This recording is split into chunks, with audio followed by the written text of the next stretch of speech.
I am Joshua, 32 years old, and my family went on a luxury vacation to Paris using money I lent them for an emergency home repair, leaving me behind while telling me they were broke. Before I tell you about the scorching earth revenge I took on my own flesh and blood, let me know where you guys are watching from in the comments. I love seeing how far these stories travel. It started on a Tuesday morning, the kind of Tuesday that feels like it's dragging its feet through wet cement. I was standing in my kitchen, staring at a piece of leftover pepperoni pizza revolving in the microwave. It was my breakfast. I'm a 32-year-old man, a director of marketing at a major tech firm in Seattle, and I was eating rubbery pizza for breakfast because I was too depressed to make eggs. Why was I depressed? Because 5 days earlier, my mother, Cameron, had called me in tears. I remember exactly where I was when that call came in. I was at my desk, looking over the Q4 budget reports, feeling good about my salary bump and the promotion I'd just secured. I saw Mom flash on my iPhone screen and picked up immediately. "Hey, Mom, I was just about to call you about the itinerary," I said, my voice full of genuine excitement. We were supposed to go to Paris. All of us. Me, my parents, my younger brother Caleb, my sister Braden, her husband, and their kids. It was supposed to be the big Mitchell family reunion, a celebration of my parents' 35th anniversary and, coincidentally, a celebration of my recent professional success. I had been clearing my schedule for months, but on the other end of the line there was just sniffling. "Josh," she sobbed. "Oh, Josh, honey, I don't know how to tell you this." My stomach dropped. "What's wrong? Is Dad okay? Is it Caleb?" No, everyone is healthy," she said, blowing her nose loudly. It's the money, Josh. We have to cancel the trip." "Cancel? Mom, we're supposed to fly out in 10 days. "I know," she wailed.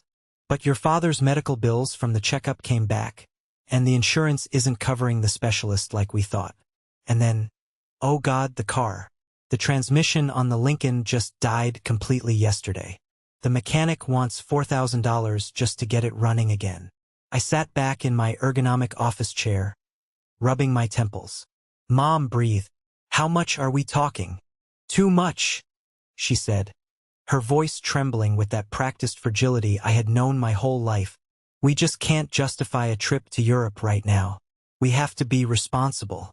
We're going to lose the deposits on the flights, but we just can't go." "I'm so sorry, honey. I know how hard you worked for this time off." I felt a heavy blanket of disappointment settle over me. Paris was on my bucket list. I had reserved a table at a specific bistro I'd read about in a culinary magazine. But I'm the responsible one. I'm the eldest son. I'm the one who fixes things. "Mom, listen," I said, switching into problem-solving mode. "I can help with the transmission. I have some savings set aside." "No," she cut in quickly. Too quickly. "No, Joshua. You do enough. You already helped us with the roof a few months ago. I cannot take more money from you. We just need to tighten our belts. We'll stay home, maybe do a staycation. We just want you to know so you can cancel your time off and maybe get some money back on your ticket." "I booked with points," I muttered. "I can get the miles back." "Good," she said. "That's good. We're just heartbroken. Caleb is devastated. You know how much he wanted to see the Louvre." Caleb, my 28-year-old brother who still lived in my parents' basement, in between opportunities. The golden child. If Caleb was devastated, that meant the household was currently a war zone of tantrums. "I'm sorry, Mom," I said, feeling a pang of guilt that I was financially stable while my parents were struggling with medical bills and car repairs. "Look, don't worry about the anniversary dinner. Why don't I send you guys something? Go to that Italian place downtown, Luigi's. Have a nice dinner on me. At least celebrate the date." "You are such a good son," she said, her voice dropping to a whisper. "I don't deserve you." I hung up feeling like a saint, but a sad saint. I opened my banking app and transferred $500 to my mother's account with the memo, "Anniversary dinner, love you guys." That was 5 days ago. So, there I was, watching my pizza spin, feeling bad for my parents stuck in rainy Seattle with a broken car and mounting debt. I took the hot plate out, burning my thumb slightly, and sat down at the island counter. My phone buzzed. A Facebook notification. Hunter Mitchell posted 87 photos to the album, Mitchell Family Paris Adventure. I froze. A piece of pepperoni slid off my slice and landed on the granite counter with a greasy splat. Hunter. Aunt Hunter. My dad's younger sister. She was a bit of a loose cannon, always posting political rants and blurry photos of her cats. But this title was specific. Mitchell Family Paris Adventure. My brain tried to reject the information. Maybe it was an old album? Maybe she was reposting photos from a trip they took 10 years ago? But they hadn't been to Paris 10 years ago. I unlocked my phone. My thumb hovered over the notification. My heart started to hammer against my ribs. A slow, heavy thudding that echoed in my ears. I tapped it. The screen filled with the cover photo. There they were, standing in front of the Eiffel Tower. The sky was a brilliant, cloudless blue. The kind of blue it had been yesterday in the weather reports for France I'd idly checked out of habit. My dad, Robert, was wearing a beret. A beret. He looked ridiculous, but he was smiling a smile I hadn't seen in years. My mom, Cameron, was next to him, holding a massive bouquet of roses, looking radiant. My sister Braden was there with her husband and their 2 kids. And in the center, striking a pose that belonged in a GQ magazine spread, was Caleb. He was wearing a trench coat that I knew for a fact cost more than my monthly mortgage payment. They were all wearing matching red scarves. I swiped to the next photo. The timestamp was from yesterday. Location: Trocadero Gardens, Paris, France. I swiped again. Champs-Élysées. The Louvre. A river cruise on the Seine. There were 87 photos. 87 pieces of evidence documenting a lie so massive, so elaborate, that I couldn't comprehend the scale of it. I didn't scream. I didn't throw my phone. I just sat there, the smell of reheated pizza suddenly making me nauseous. The silence in my apartment was deafening. I looked at the caption on the album again. My Aunt Hunter had written, "So jealous of the Mitchell clan living it up in the City of Light. Looks like the trip of a lifetime. Happy anniversary Robert and Cameron." And then I saw my mother's comment underneath. "Best family trip ever. So grateful for these memories with my loves." My loves. Plural. The photo showed everyone. Everyone except me. I put the phone down on the counter, face up. The screen hadn't timed out yet, so Caleb's grinning face was still staring at me. "Money problems," I whispered to the empty room. "Transmission. Medical bills." The betrayal didn't hit me like a sharp knife. It hit me like a dull, heavy sledgehammer to the gut. It wasn't just that they went without me. Families take trips. If they had said, "Josh, we want a trip with just the grandkids and Caleb," I would have been hurt. Sure, but I would have accepted it. No, this was different. They had told me they were broke. They had canceled my plans. They had accepted my $500 sympathy money. And all the while, they were packing their bags. I looked at the date of the first photo. It was taken at Seattle-Tacoma Airport the same day I sent the $500. They were literally at the gate, waiting to board a flight to France, when my mother was on the phone with me, crying about a broken car. A coldness started to spread through my chest, replacing the shock. It was a clarity I had never felt before. I realized in that moment that I didn't just have a difficult family. I had a family that viewed me as a resource, an obstacle, but never a person. I took a bite of my cold pizza. Tasted like cardboard. I chewed it slowly, mechanically. Then the phone buzzed again. A text message. It was Mom. "Hi, honey. Hope work is going well. The scanner is acting up again, and Dad has some documents he needs to send to the accountant. Can you come by this weekend and fix it? We'd love to see you." The audacity was breathtaking. They must have just landed. They were probably still jet-lagged. And her first instinct wasn't to confess. It wasn't to apologize. It was to ask for tech support. I looked at the photo of them in Paris. Then I looked at the text asking me to fix a scanner. I didn't reply. Not yet. Instead, I unlocked my phone and opened a new note. I typed a single line, Project Paris. I wasn't going to get mad. I was going to get even. But to understand why this cut so deep, you have to understand the money. Specifically, the $20,000. To understand why seeing those photos felt like a physical assault, you have to understand the dynamic of the Mitchell house. I was the eldest, the responsible one. In family therapy terms, I was the hero child turned scapegoat/provider. Caleb was the golden child. Braden was the lost child who learned to manipulate to be seen. 6 months ago, I had finally hit a milestone I'd been chasing for 5 years. I made director. The salary increase was substantial, enough that I could finally breathe easier about my own retirement and maybe, just maybe, start a college fund for the kids Ryan and I hope to have one day. I wanted to celebrate. I wanted to treat my parents. They had always complained about never seeing Europe. So, over Sunday dinner, I pitched the idea. Paris, I had said, beaming. For your 35th anniversary. I can use my frequent flyer miles for some of the tickets, and we can rent a big Airbnb. Mom had clapped her hands. Dad had actually looked up from his iPad. Even Caleb seemed interested, mostly asking if the clubs in Paris were dope. We can't let you pay for everything, Josh, Dad had said, puffing out his chest a bit. We have some savings. We'll handle the flights. You just handle the logistics. You're good at that. I was touched. Felt like a partnership. A family unit working together. But then came the roof incident. 3 months ago, right around the time we should have been booking everything, Dad called me. His voice was grim. It's the house, Josh. The heavy rains last week. The master bedroom ceiling is buckling. The contractor says it's structural. Black mold potential. We need a full roof replacement and structural reinforcement. I rushed over. They showed me a water stain on the ceiling. It looked bad, but I'm not a contractor. How much? I asked. 25,000, Dad said, looking defeated. We have 5, but that's the Paris money, Josh. And the emergency fund. We're tapped out. Mom started crying. We'll lose the house if the mold spreads. We can't go to Paris.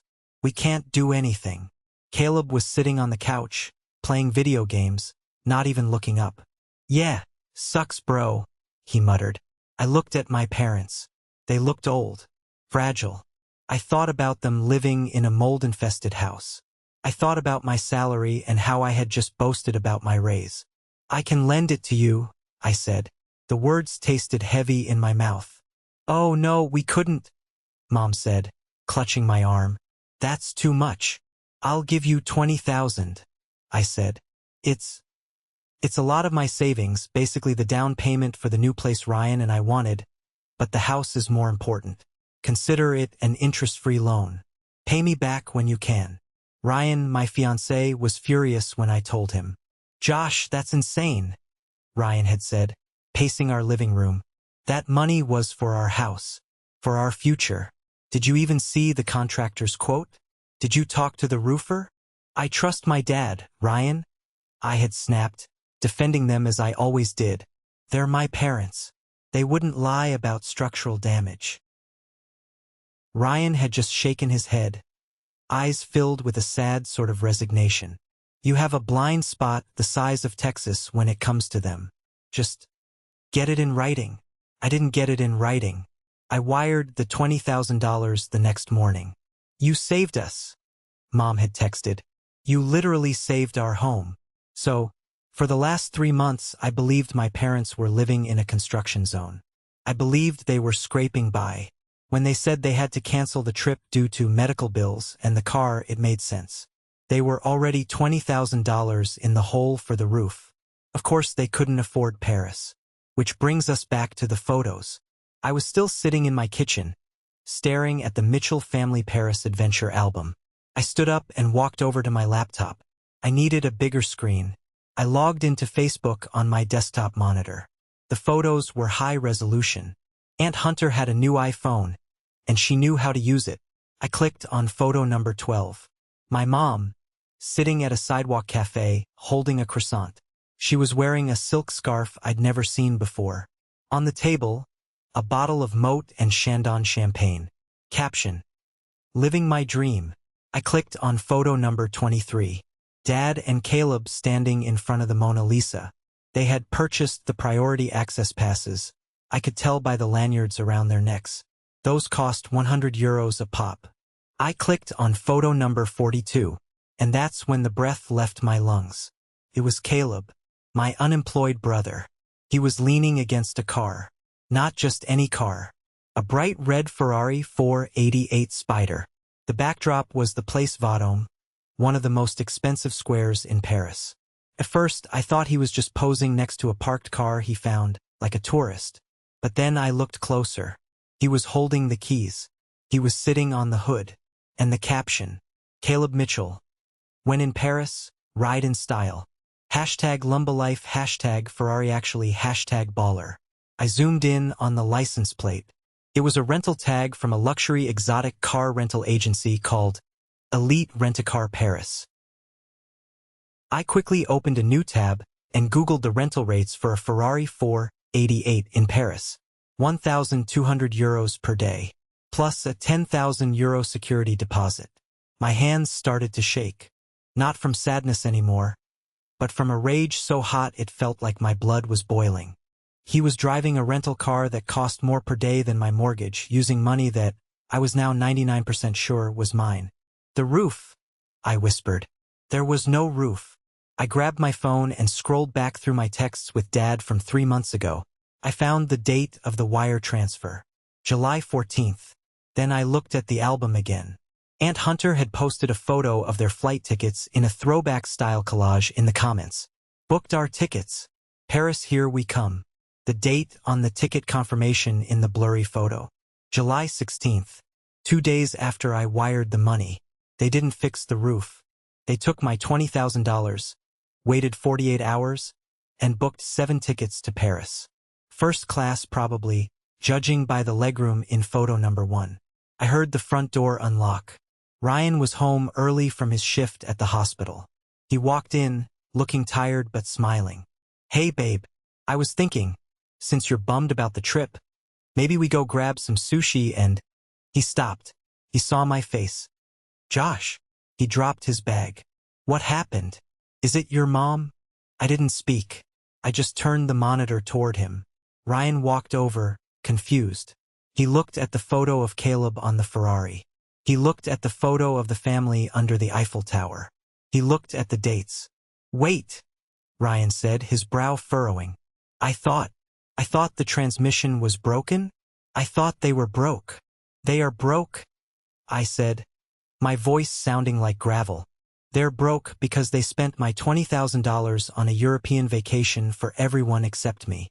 Ryan stared at the screen. His expression shifted from confusion to disbelief, and then to a fury that matched mine. They took the house money? The money for the mold. There probably is no mold, Ryan, I said, laughing a dry, humorless laugh. I bet if we went to their house right now, the ceiling is just fine. Maybe a little water stain they painted over. Ryan slammed his hand on the counter. That is theft, Josh. That is fraud. You have to call the police. You have to sue them. No, I said, standing up. I'm not going to sue them. Not yet. Why the hell not? Because, I said, looking at the text from my mother asking me to fix her scanner. They don't know I know. They think I'm the idiot son. The bank. The doormat. I looked at Ryan. They think I'm going to come over this weekend and fix their scanner like a good little boy. You are not going over there, Ryan said firmly. Oh, I'm not, I replied. But I'm going to make them wish I did. Because in that moment, the Joshua who was the peacemaker died. The Joshua who wanted to be the good son evaporated. I looked at the photos one last time. 87 snapshots of my family having the time of their lives, funded by my hard work, my sacrifice, my naive trust. They wanted a tech guy? Fine. I would give them a tech guy. I was going to conduct a full digital forensic audit of their entire trip.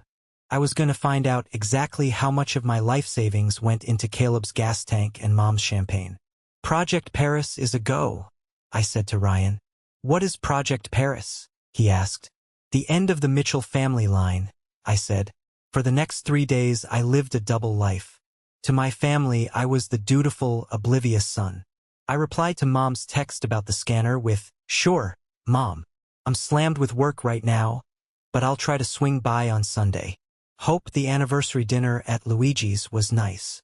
She replied instantly, "Oh, it was lovely. Just quiet. We missed you. We missed you." The phrase made me want to throw my phone through the drywall. They missed me while eating escargot in Montmartre? They missed me while sipping wine on the Seine? While I played nice, I went to work. I treated this investigation like I treated a competitor analysis at my job. I needed data. I needed hard numbers. I started with the photos. There were 87 of them, and I analyzed every single pixel. Exhibit A, the hotel. In photo number 41, there was a view from their hotel room window. Parisian rooftops, distinct wrought iron balconies. In the corner of the frame, I saw a monogrammed bathrobe draped over a chair. It was blurry, but I recognized the logo. The Ritz Paris. I went to their website. A standard room started at €1,800 a night. For 7 people, they needed at least 3 rooms. Or a suite. Calculation: 3 rooms x 5 nights x €1,800 equals €27,000. Approximate $29,000. Even if they got a deal or stayed fewer nights, we were talking massive money. Far more than my $20,000. Which meant they had blown through their own savings too, and this thought chilled me. They had taken out loans or credit cards in my name. I immediately checked my credit report. Clean. Thank God.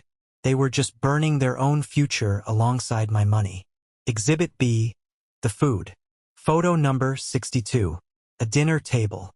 Just visible at the edge of the frame was a receipt Caleb had carelessly left near his wine glass. I zoomed in until the image pixelated, then used an AI sharpener tool I used for work. Le Jules Verne. The restaurant in the Eiffel Tower. The total bill visible at the bottom, €1,450. That's a $1,600 dinner. They told me they couldn't afford $4,000 to fix a transmission, but they ate a $1,600 dinner on a Tuesday. Exhibit C, the shopping. Braden was holding a Chanel bag in photo number 55. Not a knockoff. The leather had that specific sheen. The hardware was gold. Model, classic flap bag. Retail price, $10,000. Braden, who was constantly complaining about the custody schedule with her ex-husband before she remarried, and how she couldn't afford a lawyer to fight for more support. Braden, who was asking me to co-sign a loan. She was carrying 10 grand on her shoulder. And then Exhibit D, the car. I went back to the Ferrari. Caleb's rental. I called my friend Derek, who works in luxury travel. Hypothetically, I asked him, if I wanted to rent a Ferrari 488 in Paris for a week, what am I looking at? Derek laughed. Josh, you buying lottery tickets? That's steep. You need big insurance. Probably looking at $10,000 for the week, easy, plus a deposit that could be another $10,000 to $15,000. Thanks, Derek. So let's do the math. Hotel. $25,000 flights, 7 people. Last minute. Likely premium economy or business based on the legroom. $15,000 food and activities.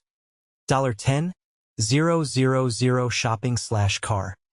$15,000 total estimated cost. $65,000. My $20,000 was just the down payment.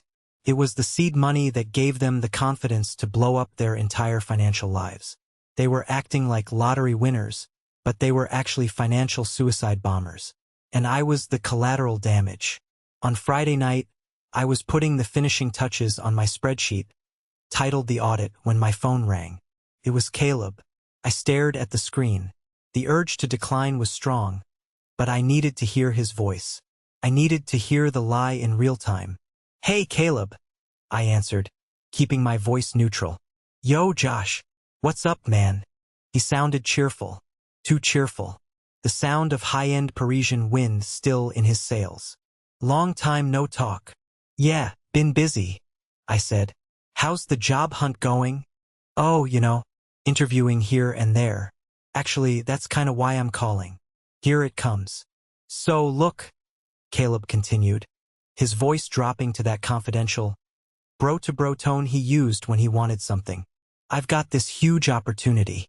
A friend of mine has a startup, really cool crypto stuff, and he wants me to come on board. But I need to buy some gear, like a new rig, some software. Okay, I said. And I'm a little short. Dad's been tight with cash lately with the car and everything. I was wondering if you could spot me like $1,000? Just until I get my first paycheck. I swear, bro, this is the one. I'm gonna pay you back with interest. I closed my eyes. $1,000. The Ferrari rental deposit probably hadn't been returned yet, or he'd blown it on bottle service. $1,000, I repeated. Yeah, come on, Josh. You make that in like a day, right? Mr. Director. The envy. It was always there, simmering under the surface. He hated that I was successful, but he loved spending the fruits of my success. I can't right now, Caleb, I said.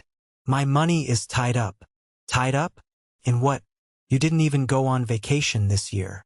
The irony was so thick I could choke on it.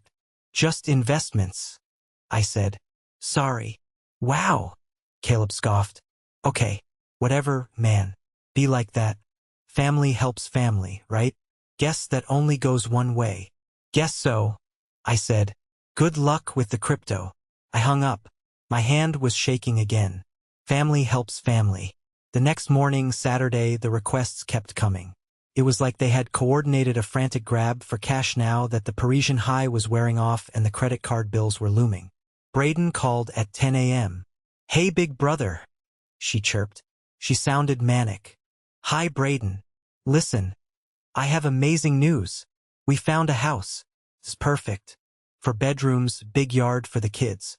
It's in that school district we wanted. That's great, I said. The only thing is, well, with the divorce finalized last year and the new job, my credit score took a bit of a hit. And Mike's isn't great either. The bank says we need a cosigner. Just for the formality. It wouldn't actually affect you. It's just to get the approval stamp. I leaned back in my chair. Cosigner. She wanted me to put my name and my credit, my financial future, on a mortgage for a house she couldn't afford, right after she bought a $10,000 handbag in Paris. Braden, co-signing is a huge liability. If you miss a payment, the bank comes after me. We won't miss a payment, she shrieked. God, why do you always have to be so negative? We're good for it. We just need a break, Josh. You have everything. You have the perfect job, the perfect condo, the perfect partner. Why can't you help me get a crumb of happiness? A crumb? I asked. Like a croissant at a sidewalk cafe? There was a silence on the line. A sharp, sudden intake of breath. What? She whispered.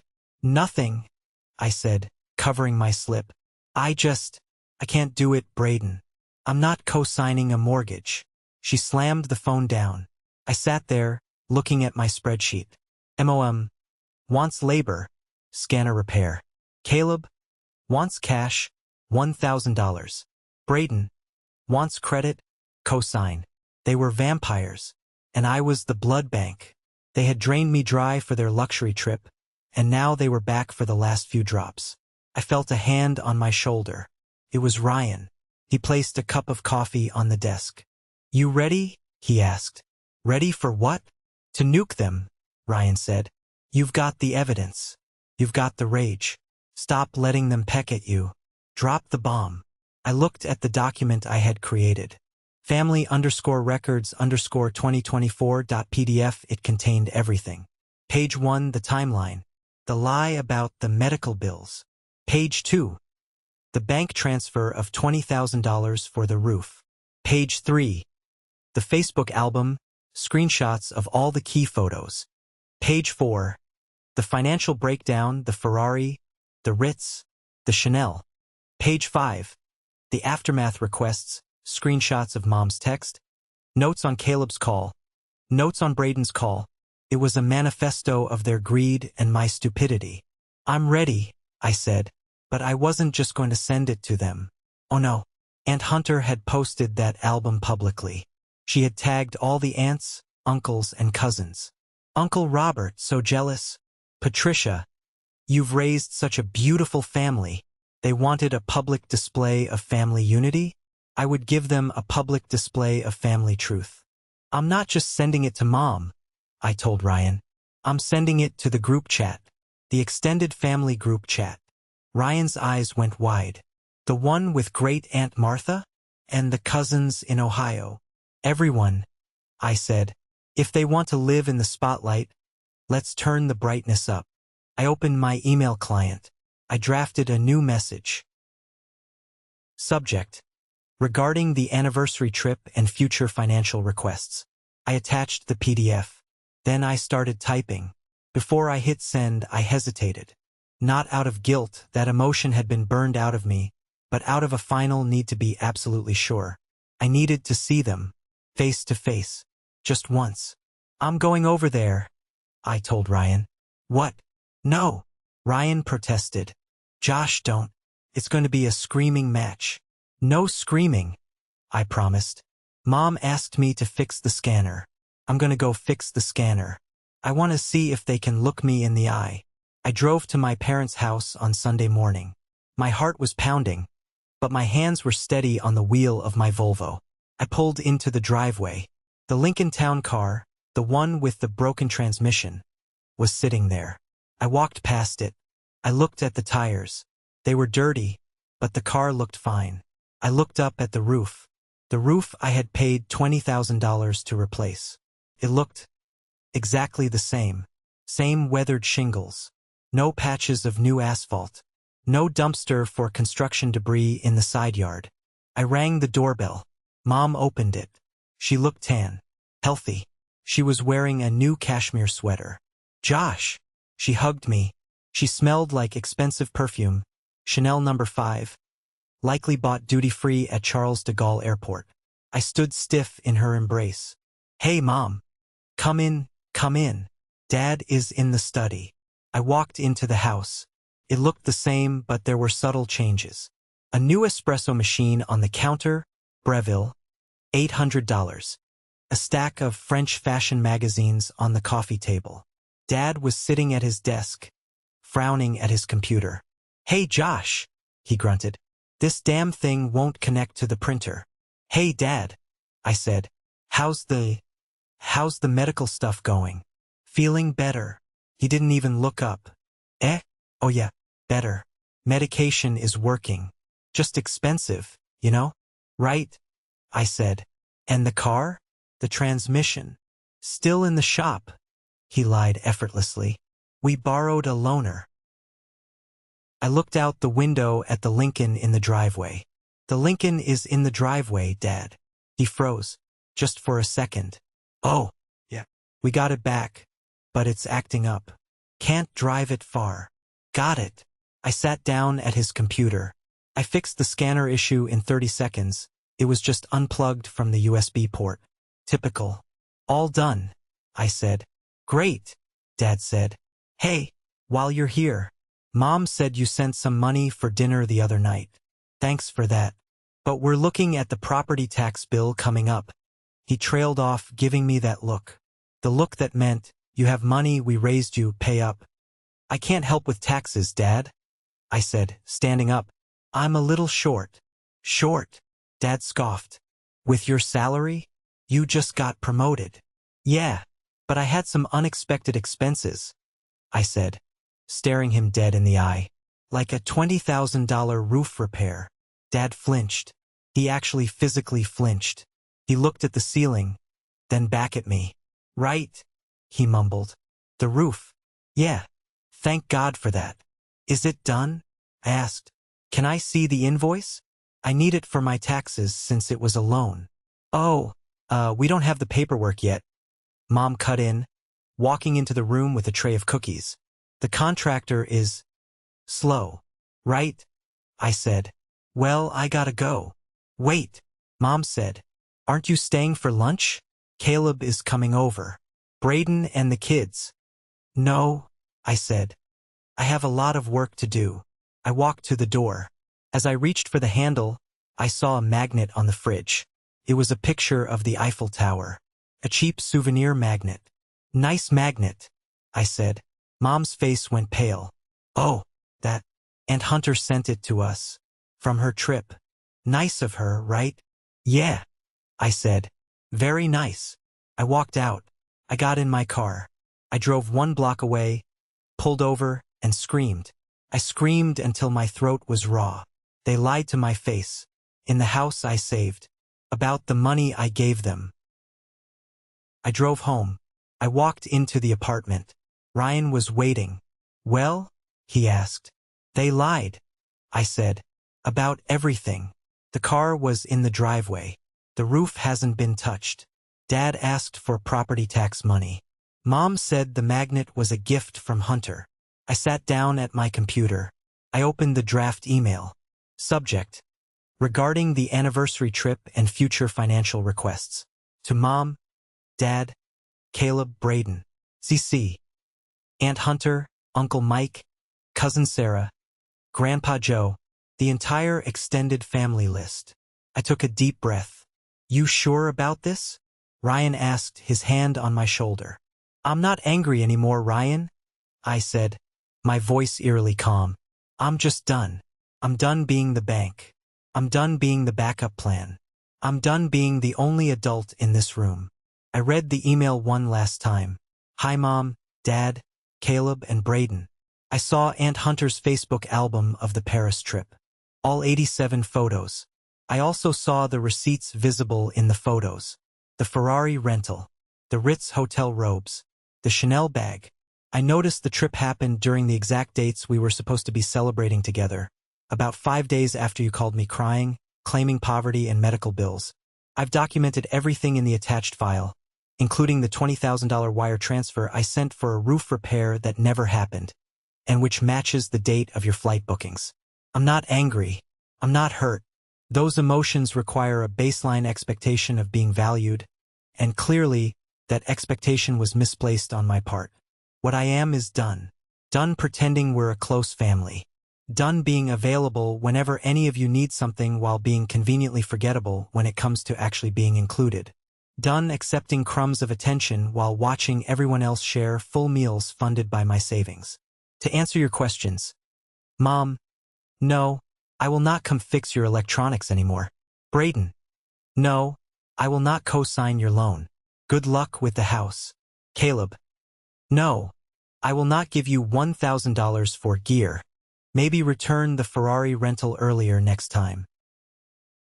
Dad, no, I will not pay your property taxes. What I will do is step back from this family dynamic entirely and build a life with people who actually want me in it. Don't bother explaining. I'm not interested in excuses. The cancellation email exists. The photos exist. The timeline is clear. I hope Paris was worth it. Joshua, I hovered my mouse over the send button. This was the nuclear option.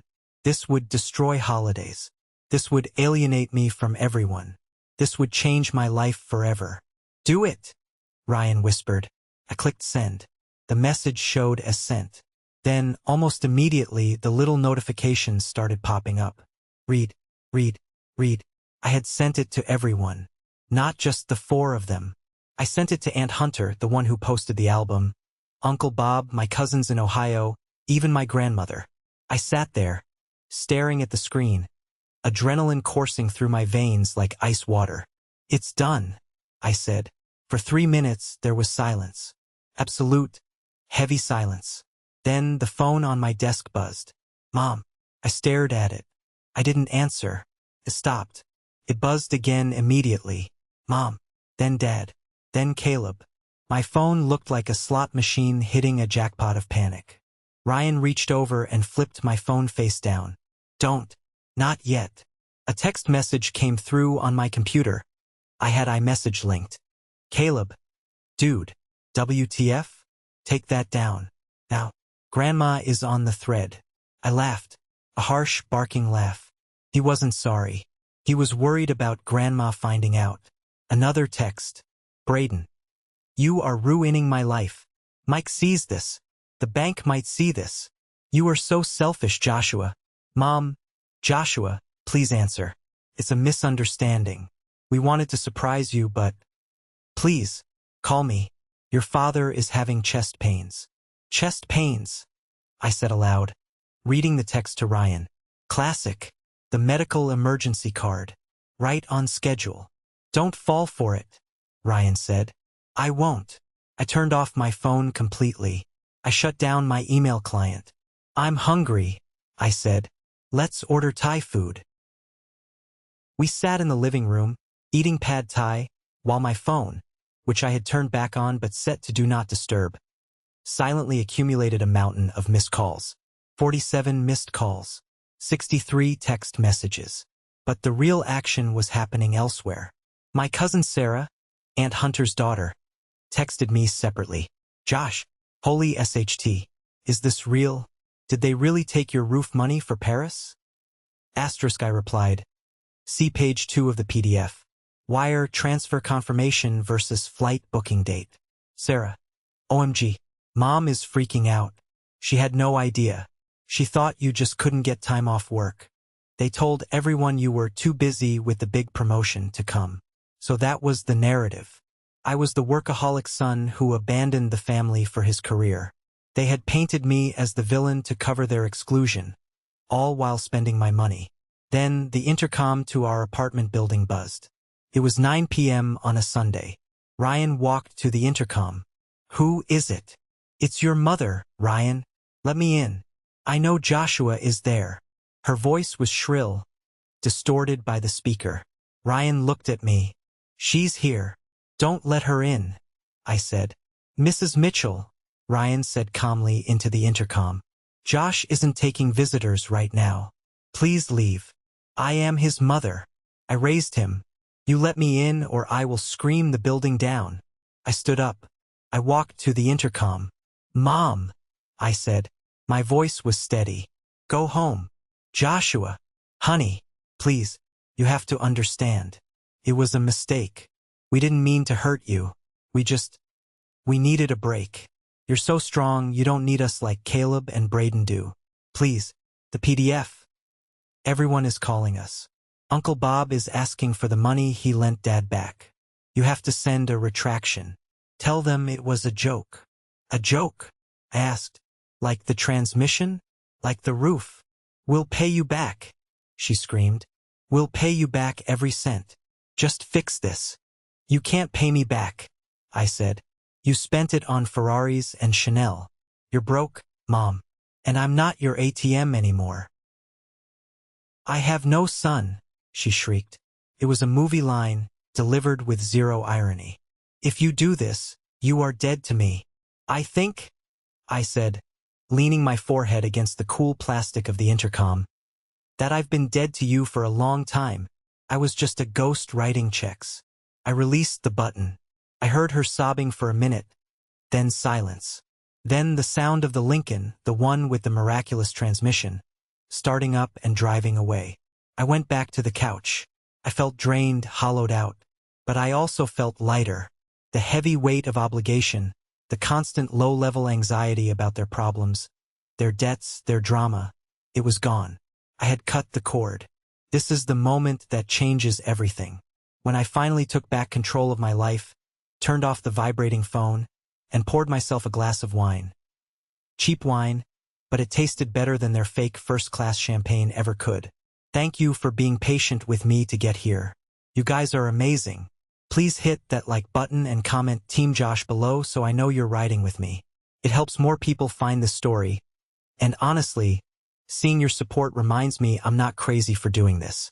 Your support is the biggest motivation for me to share the rest of this journey.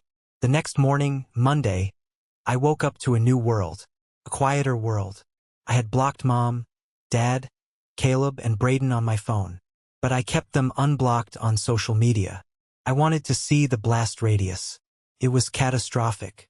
Aunt Hunter had deleted the album, but the comments on her other posts were wild. Uncle Bob had posted on Dad's wall. Robert, call me. We need to talk about the investment you asked for last year. Now, apparently, I wasn't the only one they had tapped for cash. I went to work. I told my assistant, mild-mannered Jessica, if anyone named Mitchell calls, tell them I'm in a meeting, indefinitely. If they show up, call security. Jessica looked at me with wide eyes. Everything okay, boss? Better than ever, Jess, I said, and I meant it. Around noon, I got an email from Dad. Since I blocked his number, he resorted to his work email. Subject, repayment plan. Joshua, what you did was unforgivable. You humiliated us in front of the whole family. Grandma is distraught. However, we are family. We want to make this right. We can pay you back $200 a month starting next year. Please delete the email and tell everyone you were confused. Love, Dad. $200 a month. To pay back $20,000. That would take 100 months. Over 8 years. And that wasn't even counting the interest or the emotional damage. And starting next year? I didn't reply. I simply moved the email into a folder labeled evidence. Tuesday passed. Wednesday passed. The silence from my end was driving them crazy. They were used to me folding. They were used to me apologizing for their mistakes. But the silence from the extended family was worse for them. My cousins stopped liking their posts. Aunt Hunter stopped inviting Mom to the weekly brunch. They were social pariahs. Then, on Thursday, the inevitable happened. I got a notification from a legal service. Braden was threatening to sue me for defamation. She claimed my email had caused her emotional distress and damaged her reputation with her mortgage lender. I called my own lawyer, a sharp woman named Elena who handled my company's contracts. Elena, look at this, I said, forwarding the threat. Elena laughed. Truth is an absolute defense against defamation. Josh, did they go to Paris? Yes. Did they take your money? Yes. Do you have proof? Yes. Let them sue. I'll countersue for the $20,000 fraud plus legal fees. They won't make it past the filing clerk. I felt a surge of power. I wasn't the helpless little brother anymore. I was a man with resources, with truth, and with a lawyer. But the emotional toll was real. I had nightmares about being at the airport, watching them board a plane while I was stuck behind a glass wall, screaming. Ryan held me when I woke up sweating. You're safe, he'd say. You're free. On Friday, I received a package. It was a check. From Caleb. Amount, $50. Memo, for the roof. It was a joke. An insult. But it was also an admission. He knew. They all knew. I took a picture of the check and added it to my evidence folder. That weekend, I finally went grocery shopping. I was in the produce aisle, picking out apples, when I saw someone familiar. It was Nathan, Braden's 15-year-old son. My nephew. He was pushing a cart for his mom, who was waiting in the car. She was probably too ashamed to be seen in public. Nathan saw me and froze. He looked terrified. He thought I hated him too. Hey, Uncle Josh, he mumbled, looking at his shoes. My heart broke. This kid was innocent. He was just a passenger on their crazy train. Hey, Nate, I said gently. How are you? He looked up, tears in his eyes. I'm sorry, Uncle Josh. I wanted to tell you. I really did. Tell me what? About the trip, he whispered. We had a family meeting. Before we left, Grandma said we couldn't tell you because you'd be jealous and try to stop us. She said you were too controlling with your money. Mom and Uncle Caleb agreed. They made us promise not to post anything until we got back so you wouldn't know until it was over. I felt the air leave my lungs. A meeting. A conspiracy. It wasn't just a lie of omission. It was a planned, coordinated strategy to defraud me and exclude me. They sat around a table, probably eating food I paid for, and agreed to lie to my face. It's okay, Nate, I said, putting a hand on his shoulder. You're a kid. It's not your fault. You didn't do anything wrong. I missed you there, he said. It was weird without you. Grandma and Grandpa fought the whole time about money. Caleb crashed the rental car and they had to pay a huge fine. It wasn't even fun. Twist. Caleb crashed the Ferrari. That's why he needed the $1,000. Not for gear. For the deductible or the damage fee. They crashed the car? I asked. Yeah, into a bollard. The rental place was super mad. I almost laughed. Of course they did. Thanks for telling me, Nate, I said. Hey, you know I love you, right? This is between me and the adults. I know, he said. Can we still hang out? Maybe play video games sometime? I'd love that, I said. Text me. Don't tell your mom. I won't. He walked away. I stood in the produce aisle holding an apple. I had lost my parents. I had lost my siblings. But I hadn't lost everyone. And I had gained something much more valuable. The truth. They say the truth shall set you free. They don't tell you that sometimes. The truth hurts like hell first. But as I walked out of that store, walking toward my reliable Volvo, toward the home I shared with a man who truly loved me, I realized I was finally truly free. 2 years later, I pulled into the driveway of my new home. It wasn't just a house. It was a sanctuary. Ryan and I had built it custom. A modern glass and wood structure tucked away in the hills overlooking Seattle. It was everything the roof money was supposed to save, but infinitely better because it was actually ours. I turned off the engine of my car. A Porsche 911 Carrera S. Slate gray. I want to talk about the car for a second. I didn't buy it to show off. I didn't buy it to post on Instagram with hashtags like #blessed or #lumbalife. I bought it 6 months after the email, because, for the first time in my life, I looked at my bank account and realized something terrifying and wonderful. Nobody was draining it. For a decade, I had driven a sensible Volvo because I was terrified that if I spent money on myself, I wouldn't have enough to bail Caleb out of jail, or pay for Braden's divorce lawyer, or fix my parents' imaginary transmission issues. I had been hoarding money like a squirrel preparing for a nuclear winter, except the winter was just my family's incompetence. When I bought the Porsche, I paid cash.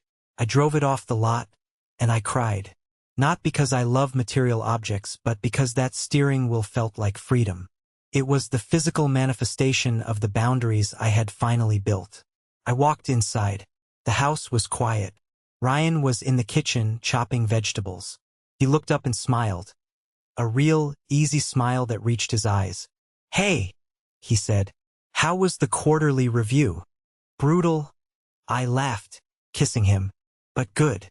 Joseph wants to talk about expanding the Asia-Pacific division." He hinted at another bump in salary and stock options. "Mr. VP," Ryan teased. "VP. Vice President." That had happened last year. My career had skyrocketed the moment I stopped spending 40% of my mental energy managing my family's crises. It turns out, when you aren't dreading a phone call from your mother asking for a loan, you have a lot more bandwidth to innovate at work. "There's a letter for you," Ryan said, his tone shifting slightly. He pointed to the kitchen island. No return address, but I recognized the handwriting. I froze. It had been quiet for a long time. After the initial explosion, the threats of lawsuits, and the pathetic attempts at guilt-tripping, they had gone silent. The no-contact order I had enforced was holding. I walked over to the envelope. It was cream-colored linen paper, my mother's favorite stationery. She used to write thank-you notes on this paper to the neighbors she wanted to impress. I didn't open it immediately. I just stared at it. "Do you want me to shred it?" Ryan asked. He was holding a knife over the carrots, but his eyes were locked on me, protective and fierce.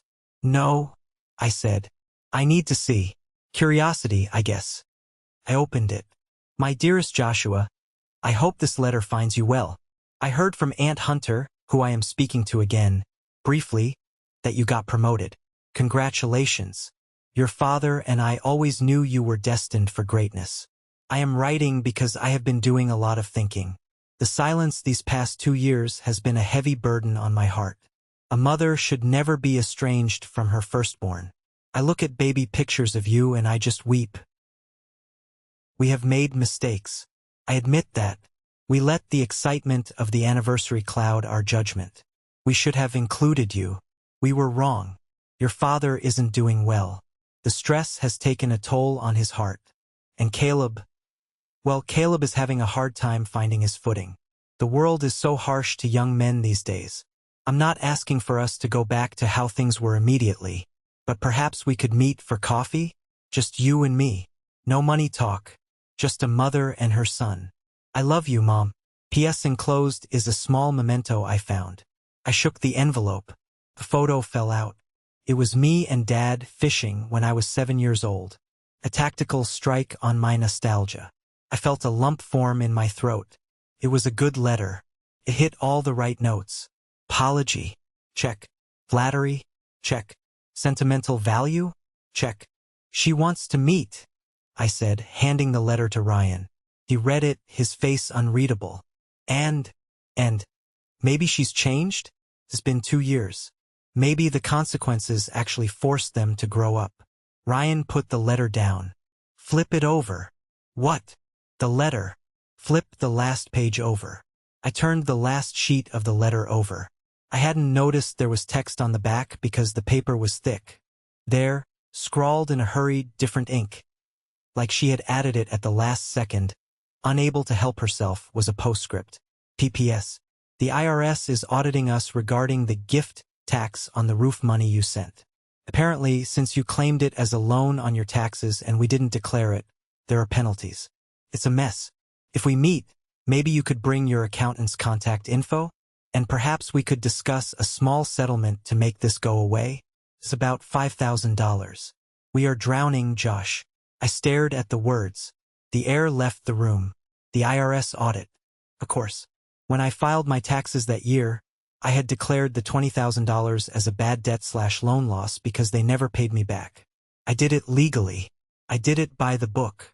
The IRS must have flagged them because they likely treated it as income or didn't report it at all, and then spent it on luxury goods.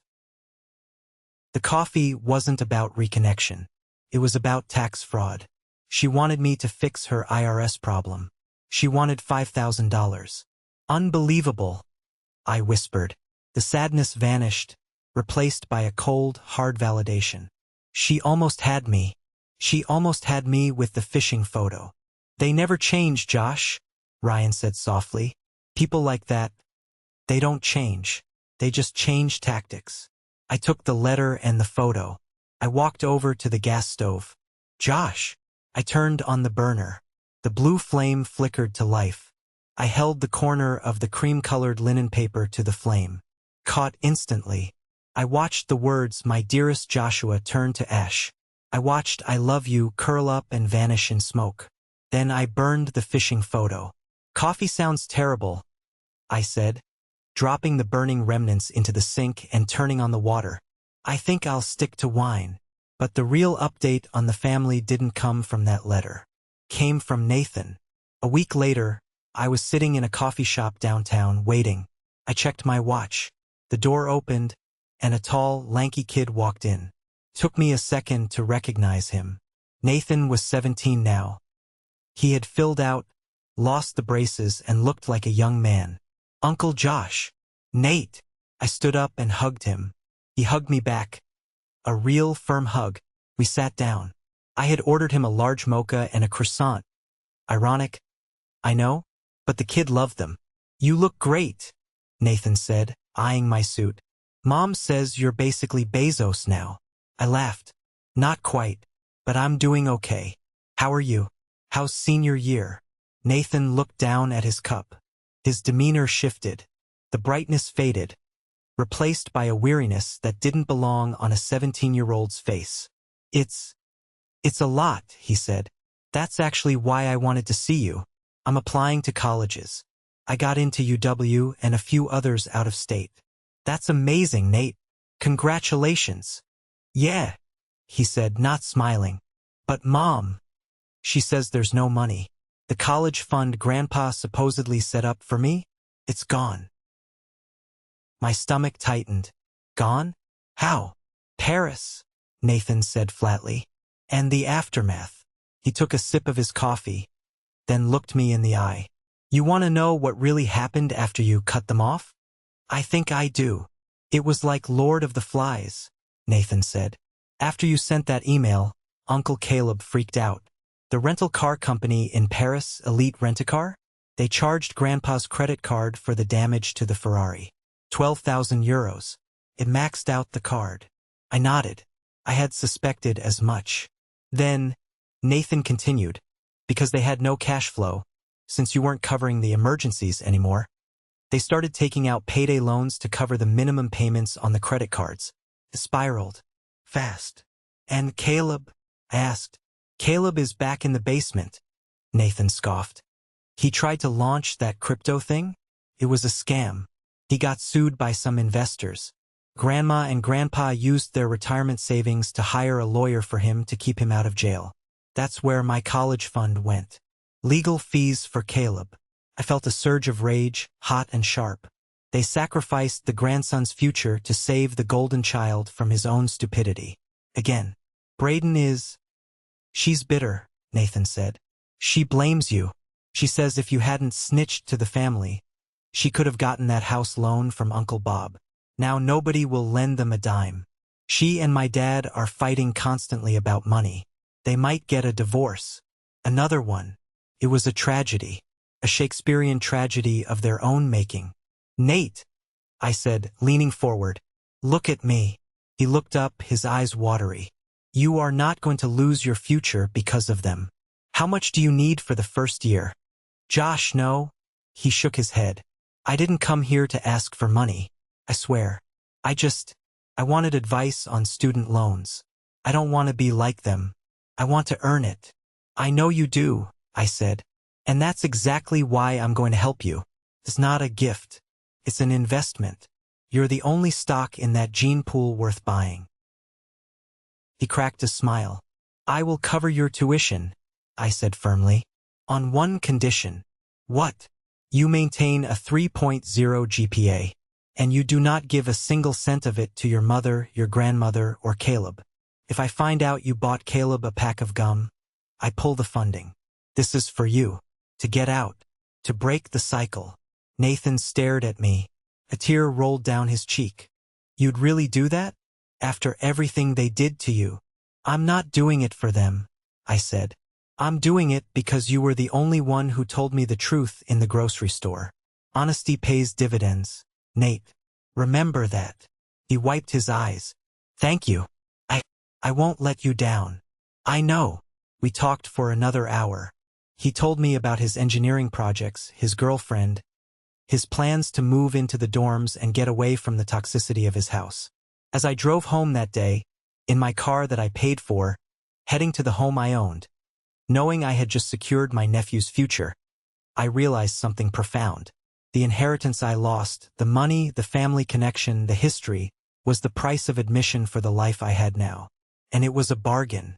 The day of the wedding was overcast, a typical Seattle gray, but to me, the light looked silver. We weren't getting married in a church. We weren't getting married in a banquet hall. We were getting married on a private ferry boat, cruising the Puget Sound. Just 40 people. Our closest friends, selected colleagues, and the people who actually mattered. There was no bride's side or groom's side. Just our side. I was in the small cabin below deck, adjusting my tie. It was a deep emerald green velvet. Ryan loved this tie. My best man was Joseph. Yes, my boss. Over the last 2 years, he had become more than a mentor. He was the father figure I had always craved. He was stern, fair, and incredibly generous with his wisdom. You nervous? Joseph asked, handing me a glass of aged scotch. About the marriage? No, I said, taking a sip. About the speech? Maybe. You're a storyteller, Josh. Joseph clapped me on the back. Just tell the truth. It's worked out pretty well for you lately. I checked my phone one last time. Habit. There were no messages from Mom. No messages from Caleb. I had finally, truly blocked them on everything. Email, social media, phone. Even LinkedIn. I heard through the grapevine, Sarah again, that they knew about the wedding. They were furious they weren't invited. Mom had apparently staged a fainting spell at the grocery store when she heard the date, hoping word would get back to me. It didn't work. Time to go up, Joseph said. I walked up the stairs to the deck. The wind was crisp. The deck was decorated with white roses and driftwood. Simple, elegant, real. And there they were. My family. Not the people who shared my DNA. Not the people who shared my last name. But the people who showed up. There was Sarah, my cousin, beaming in a blue dress. She had been the leak, the spy, and ultimately a staunch defender. There was Elena, my lawyer, who had terrified Braden into silence. There was Jessica, my assistant, who had guarded my gate like a Cerberus. And there, standing in the front row, looking sharp in a rented tuxedo, was Nathan. He gave me a thumbs up.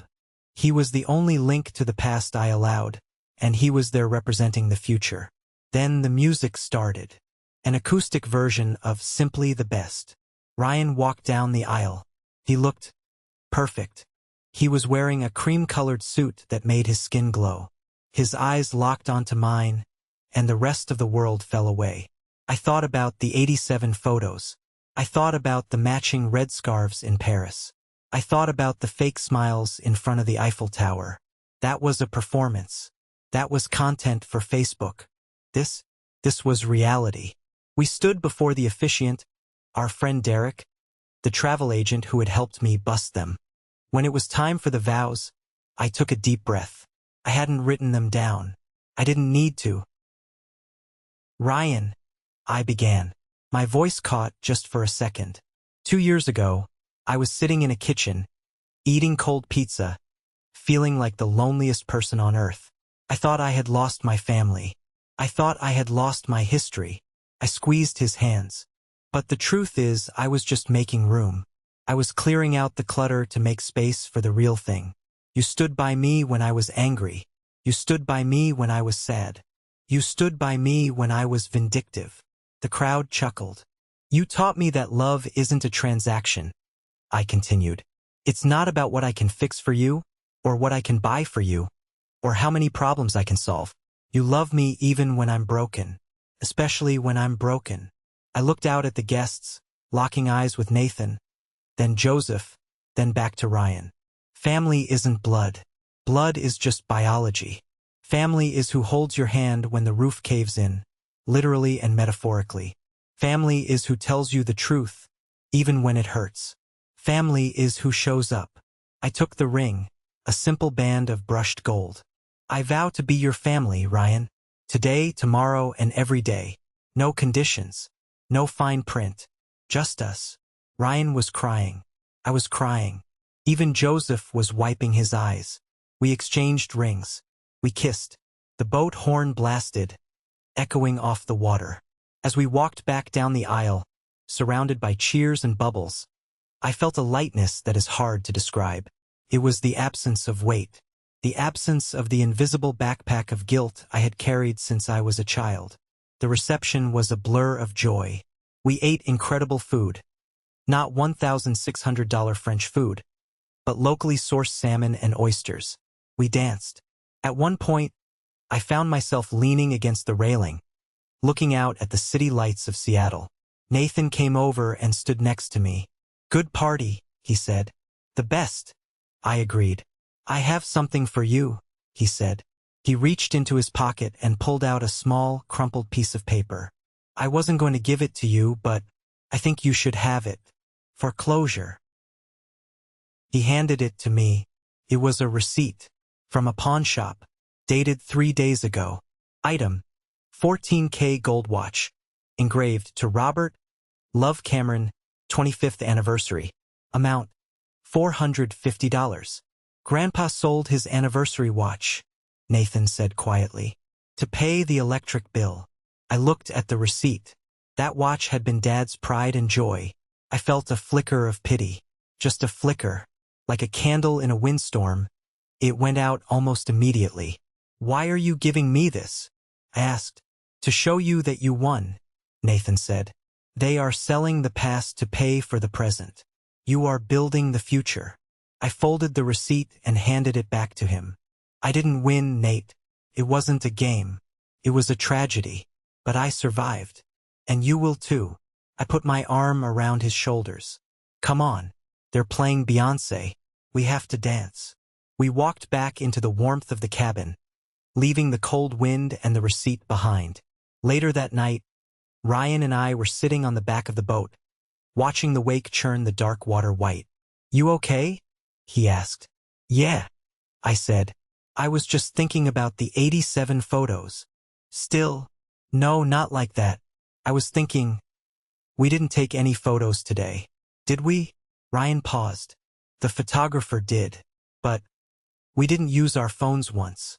Exactly, I smiled. We were too busy living it to document it. And that was the difference. My family went to Paris to take photos of a happiness they couldn't afford and didn't really feel. They chased the image of success, the image of a happy family. I had built the reality. I looked at my husband. I looked at the friends laughing at the bar. I didn't need 87 photos to prove I was happy. I didn't need a Facebook album to prove I was loved. I just needed to be here, right now. I love you, I said. I love you too, Ryan said. And hey, Paris is still there. Whenever we're ready. Maybe next year, I said. And we'll fly first class. On our own dime. Damn straight. The boat cut through the water, heading toward the dock, toward home, toward a life that was finally, completely wonderfully mine. This story might seem extreme. A secret trip to Paris, a Ferrari rental, a lawsuit. But the core of it is something millions of people deal with every day. Financial enmeshment and toxic loyalty. Many of us are raised with the belief that family comes first. No matter what. We are taught that saying no to a parent or sibling is a betrayal. But as I learned the hard way, boundaries are not betrayal. Boundaries are the only way to maintain self-respect. If you are the fixer in your family, the one everyone calls when they need money or emotional labor, ask yourself, are they asking because they trust you or because they know you won't say no? Financial abuse doesn't always look like stealing a credit card. Sometimes it looks like guilt-tripping you into paying for a roof that doesn't exist. You have the right to your own resources. You have the right to your own peace. And most importantly, you have the right to choose your family. Blood makes you related. Loyalty, honesty, and respect make you family. I want to hear from you. Have you ever had to draw a hard financial boundary with a family member? Did they respect it? Or did they attack you like mine did? Or, if this story just gave you the satisfaction of seeing justice served, simply comment good below. It tells me that these lessons resonate and that we are building a community that values self-worth over toxic obligation. Thank you for listening. Keep building your own roof and make sure you're the one holding the keys. I'm Mason. I'm 34 years old, and my brother hacked my laptop and transferred $20,000 out of what he thought was my savings account. When I found out, Dad snapped, "He's in debt. Don't be greedy, family helps family." I didn't call the police. I just smiled, because that wasn't my personal savings. It was Dad's secret retirement fund he asked me to manage. Before I tell you about the moment his face turned ghost white, let me know where you guys are tuning in from in the comments. I read every single one of them.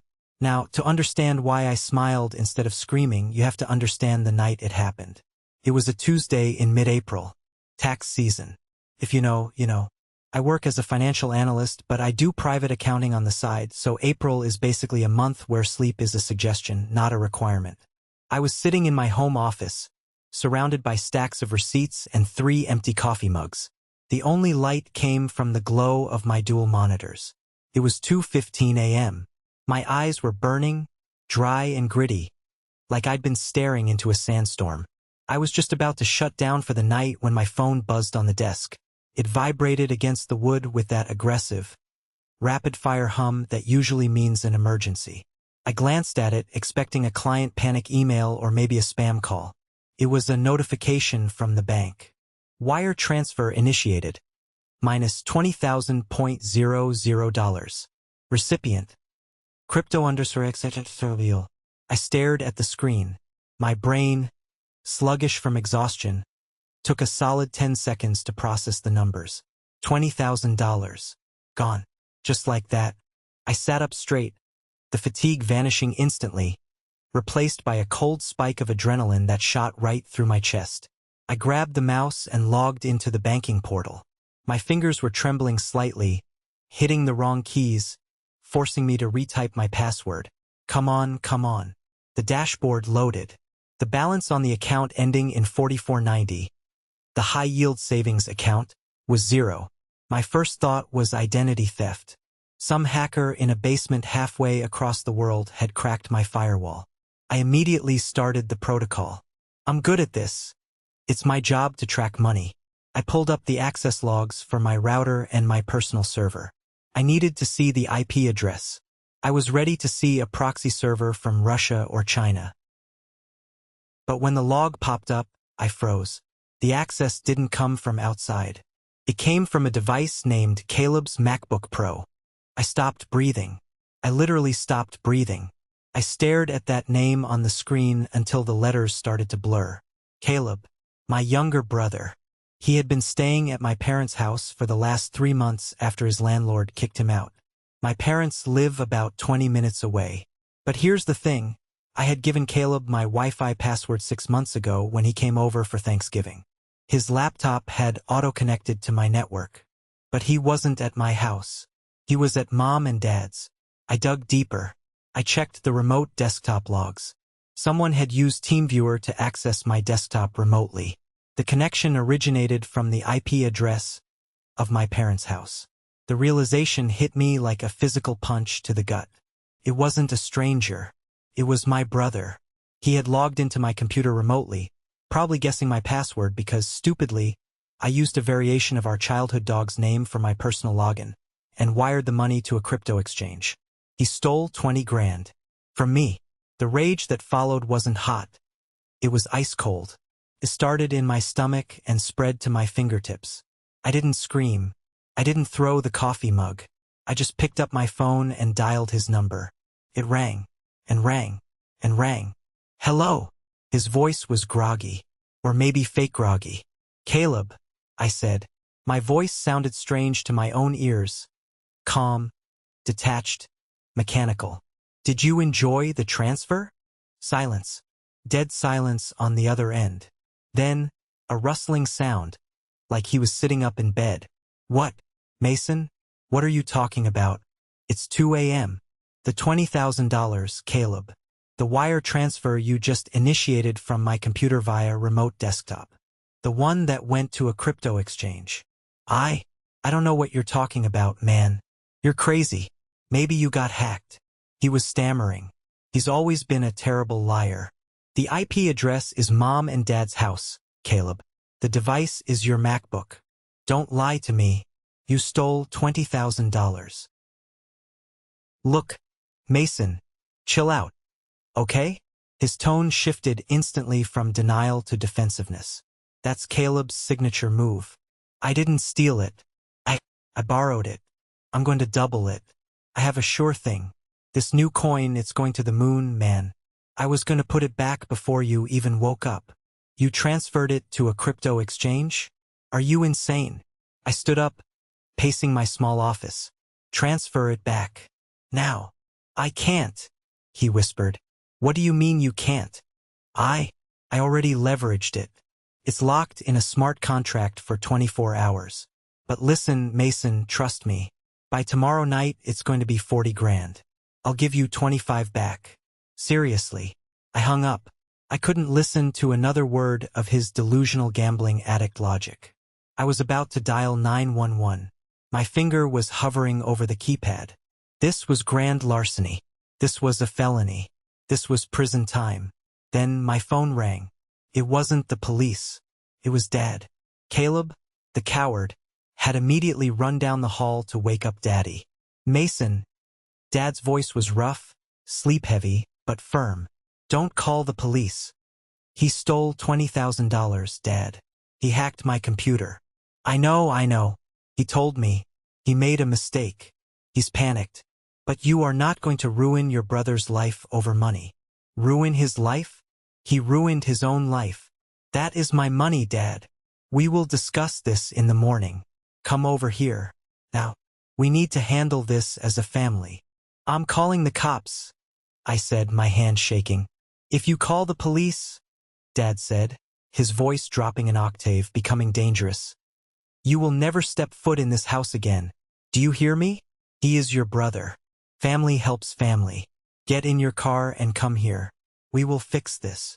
I stood there in the dark office, the silence of the house pressing in on me. I looked at the empty bank account on the screen. I looked at the phone. I felt a strange shift inside me, a gear turning, a lock clicking into place. Okay, I said softly. I'll be there in 20 minutes. I grabbed my keys. I didn't call the cops. Because as I walked to my car, I remembered something. I remembered exactly which account Caleb had drained. In his haste, in his greed, he hadn't checked the account owner's name. He just saw savings and a big number. He thought he stole my money. Dad thought he stole my money. And that gave me an idea. I drove to my parents' house in a daze. The streets were empty, the streetlights flickering past like strobe lights. My grip on the steering wheel was so tight my knuckles were white. To understand why I didn't just turn the car around and drive to the precinct, you have to understand the dynamic in our family. And more importantly, you need to understand the history of that specific bank account. I've always been the responsible one, the boring one, the one who went to college, got a degree in finance, got a CPA, got a steady job with a salary and a 401k. Caleb was the wild spirit. That's what Mom called him. He was the dreamer. He dropped out of college to start a dropshipping business. Failed.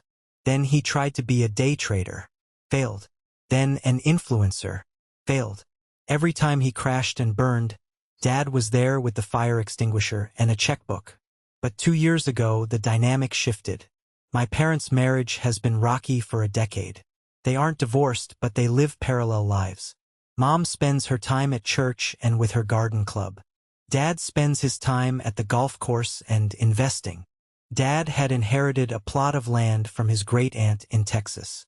Mom didn't know about it. It was a weird, forgotten piece of scrubland that nobody thought was worth anything. Until an oil company decided they needed to run a pipeline through it. Dad sold it quietly. He netted about $150,000 after taxes. He didn't tell Mom. He definitely didn't tell Caleb. He called me. I remember the day clearly.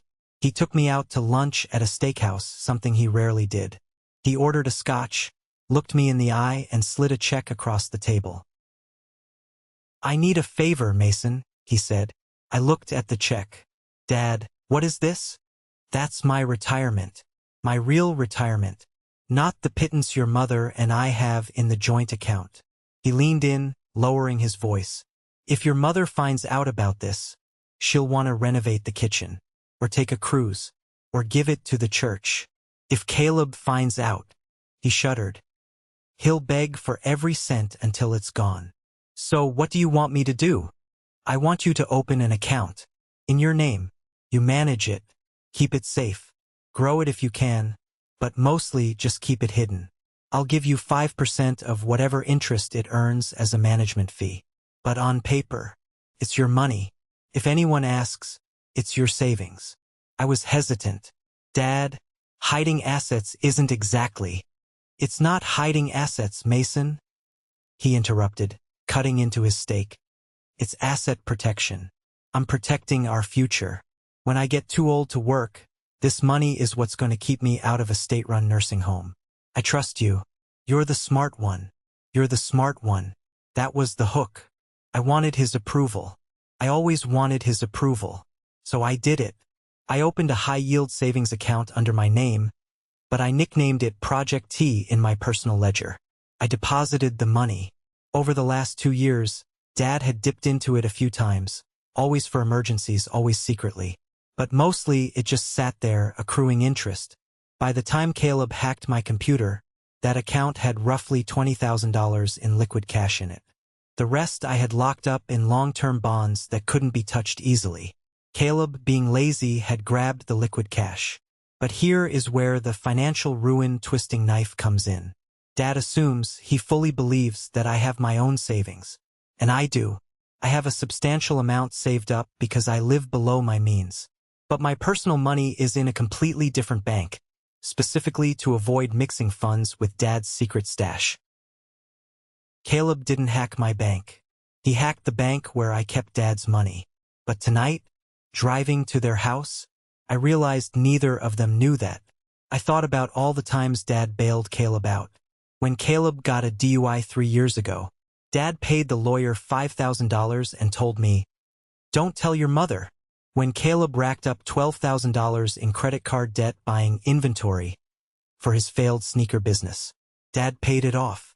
He's learning, Mason. Give him a break. When Caleb stole my identity to open a utility account for his apartment because his credit score was 400, Dad made me promise not to press charges. He's your brother. He needed lights. I was always the cushion. I was always the one expected to absorb the impact of Caleb's disasters. But not this time. As I pulled into their driveway, seeing the lights on in the living room at 3 a.m., I felt a strange sense of calm settling over me. It was the calm of a man who just realized he held a royal flush while his opponents were bluffing with a pair of twos. I turned off the ignition. I checked my reflection in the rearview mirror. I looked tired, yes, but I practiced a smile. A sad, defeated, compliant smile. If Dad wanted to play the family helps family card, I was going to let him play it. I was going to let him play it all the way to the bitter end. I walked up the steps and opened the front door. The house smelled like stale coffee and anxiety. I walked into the living room. It was a scene I'd witnessed a dozen times before, just with different stakes. Mom was asleep upstairs. Dad had managed to keep this quiet from her, naturally. The men's club of dysfunction was in session. Caleb was sitting on the couch, head in his hands, looking like a tragic figure in a bad soap opera. He was wearing his pajamas. He looked up when I entered, his eyes red-rimmed. Fake tears? Real panic? With Caleb, it was always a 50-50 split.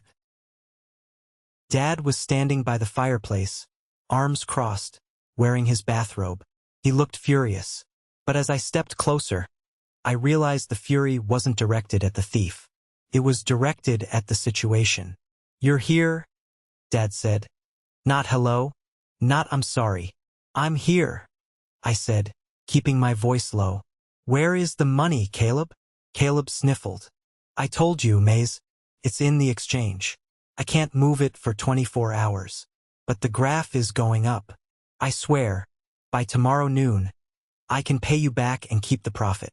"You stole $20,000, I repeated, ignoring his crypto bro nonsense. "That is theft. That is prison." "Stop saying that," Dad snapped.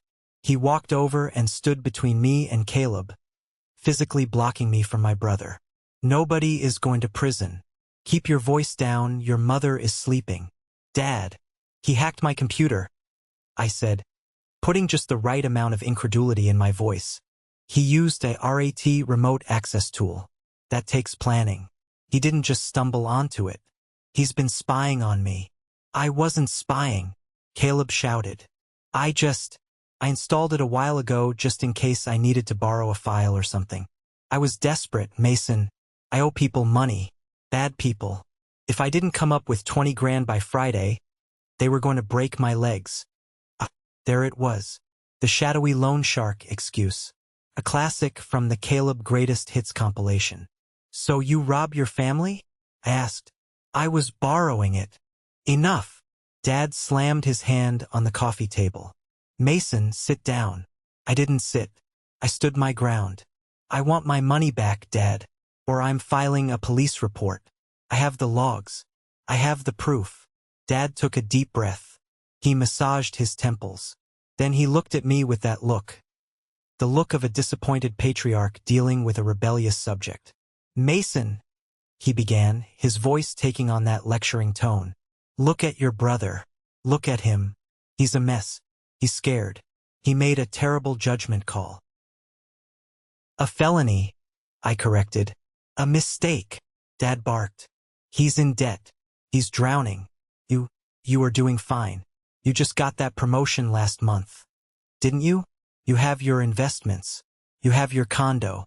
You have no kids, no debt." I blinked. I knew where this was going, but hearing it out loud was still breathtaking. "So because I'm responsible, I deserve to be robbed?" "It's not robbery," Dad said, waving his hand dismissively. "It's family. Family helps family. When you were kids, if Caleb fell down, you picked him up. That's your job. You're the older brother." "I'm not his ATM, Dad." "Don't be greedy, Mason," Dad hissed. The word hung in the air. "Greedy. I'm greedy." I laughed. A dry, humorless sound. "He took $20,000 from me. And you have more," Dad argued. "You have plenty. Listen to me. If you call the police, Caleb goes to jail. His life is over. Is that what you want? Do you want to be the reason your brother has a criminal record? Do you want to break your mother's heart? Emotional blackmail. Weaponized guilt. He was hitting all the buttons. So what do you propose, Dad? I asked. I just eat a $20,000 loss? Dad looked at Caleb, then back at me. He squared his shoulders. Yes, you let it go. I stared at him. Let it go.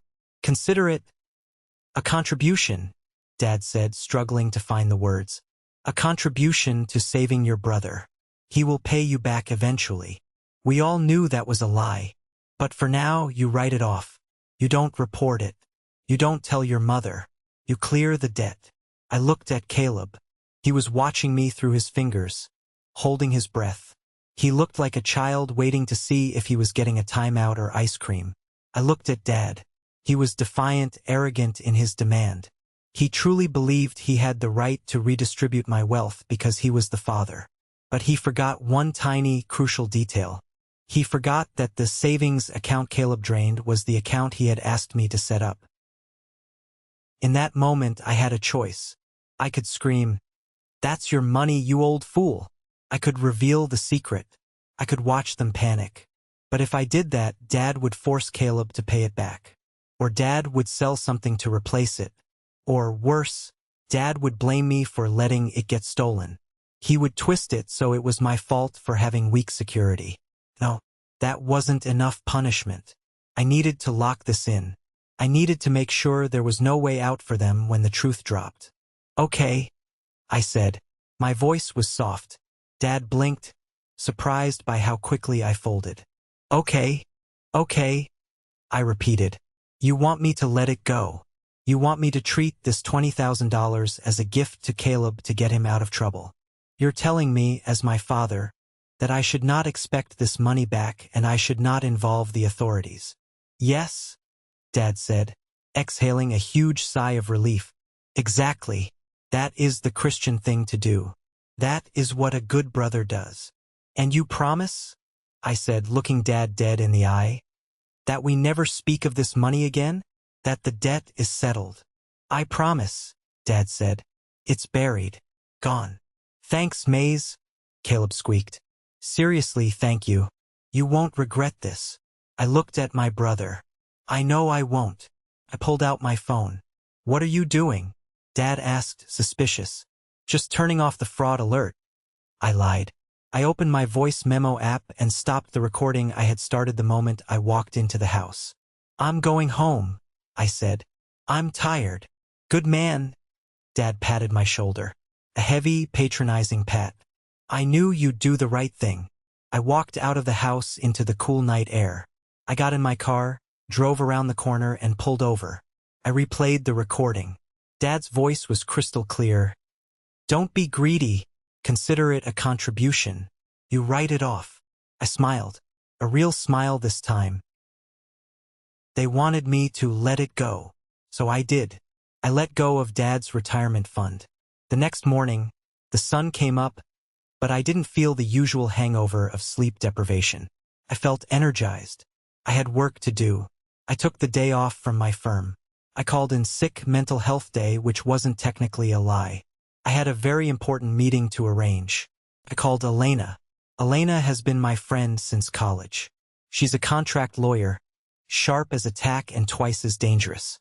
She's also the only person outside of my family who knew about Dad's secret fund because she helped me draft the original management agreement that Dad refused to sign because he didn't want a paper trail.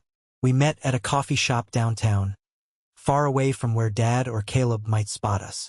Let me get this straight, Elena said, staring at me over her latte. Caleb stole 20 grand. Your dad thinks it's your money and told you to eat the loss. But it's actually your dad's money. And you agreed. I agreed to let it go, I corrected. I have it on tape. I played the recording for her. She listened, her eyebrows climbing higher and higher. When it finished, she let out a low whistle. Mason, this is diabolical, she said, a grin spreading across her face. I love it, but you need to cover your ass. Legally, you are the custodian of that account. If your dad turns around and sues you for mismanagement or negligence, you need proof that he authorized this use of funds. That's why I'm here, I said. How do I lock him in without revealing the secret? Elena tapped her pen on the table. Email, the casual confirmation. Create a paper trail that looks like you're just being a dutiful son confirming the family resolution. We spent the next hour drafting the perfect email. It had to be vague enough not to trigger Dad's paranoia about the secret fund, but specific enough to identify the transaction. Subject: resolving last night's issue. Hi, Dad. Just wanted to confirm our conversation from last night, so I can put this behind me mentally. Per your request, I am canceling any police report regarding the unauthorized transfer of $20,000 from the savings account under my management on April 15th. I understand that you want this treated as family assistance for Caleb, and that I am to let it go and not seek repayment. I'm doing this out of respect for you and the family. I hope this helps Caleb get back on his feet. Love, Mason. I hit send. Now, the waiting game. Dad is terrible with technology, but he checks his email on his phone. 2 hours later, my phone pinged. A reply from Dad. Thanks, son. Proud of you. Let's move forward. Don't bring it up to your mother. Boom. Signed, sealed, delivered. I showed the email to Elena. She high-fived me. You're legally bulletproof. He explicitly authorized the forgiveness of the debt regarding that transfer. He thinks he's forgiving a debt to you, but the wording savings account under my management covers the secret fund. But I wasn't done. I went to the bank that afternoon, the bank where my actual money was. I have a significant amount saved, ironically almost exactly the same amount Dad had in his secret fund, plus some investments. I moved everything. I closed my accounts at the bank Dad used. I opened new accounts at a completely different financial institution. I set up two-factor authentication with a hardware key. I changed every password I owned. I ran a military-grade virus scan on my laptop and, just to be safe, I wiped the hard drive and reinstalled the operating system. I scrubbed Caleb's digital fingerprints from my life. That night, I received a text from Caleb.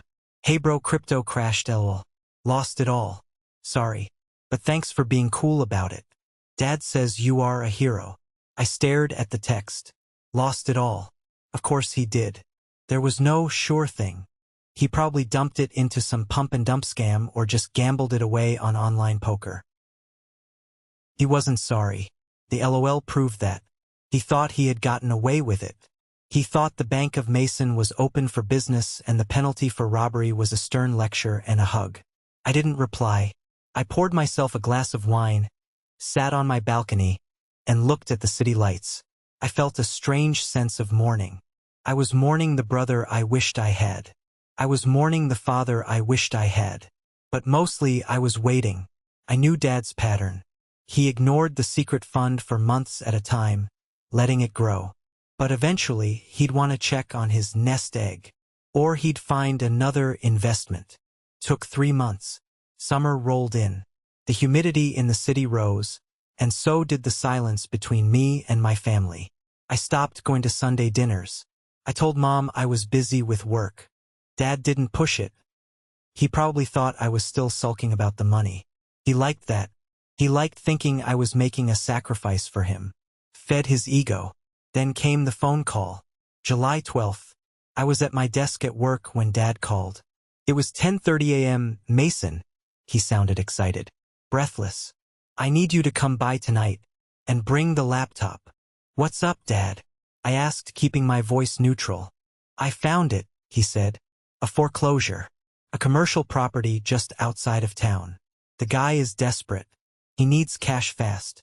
If I can put down a deposit by Friday, I can flip it for double in a year. It's the deal of a lifetime. Okay, I said. How much do you need? Everything, he said. Pull it all. The whole fund. Bring me a cashier's check or... Actually, just bring the access. We'll wire it directly from your computer tonight. I want to show the seller proof of funds tomorrow morning. My heart hammered against my ribs. This was it. Sure, Dad, I said. I'll be there at 7. I hung up. I sat there for a moment, listening to the hum of the office air conditioning. I felt sick. Not scared, sick. Like I was about to watch a car crash that I had cut the brake lines for. I printed out the bank statement for the account ending in 4490. I put it in a crisp manila envelope. I put the envelope in my briefcase. I drove to my parents' house. The atmosphere was festive. Mom was out at her book club. Dad always timed these things when she was gone. Caleb was there, eating a pizza on the couch, looking relaxed.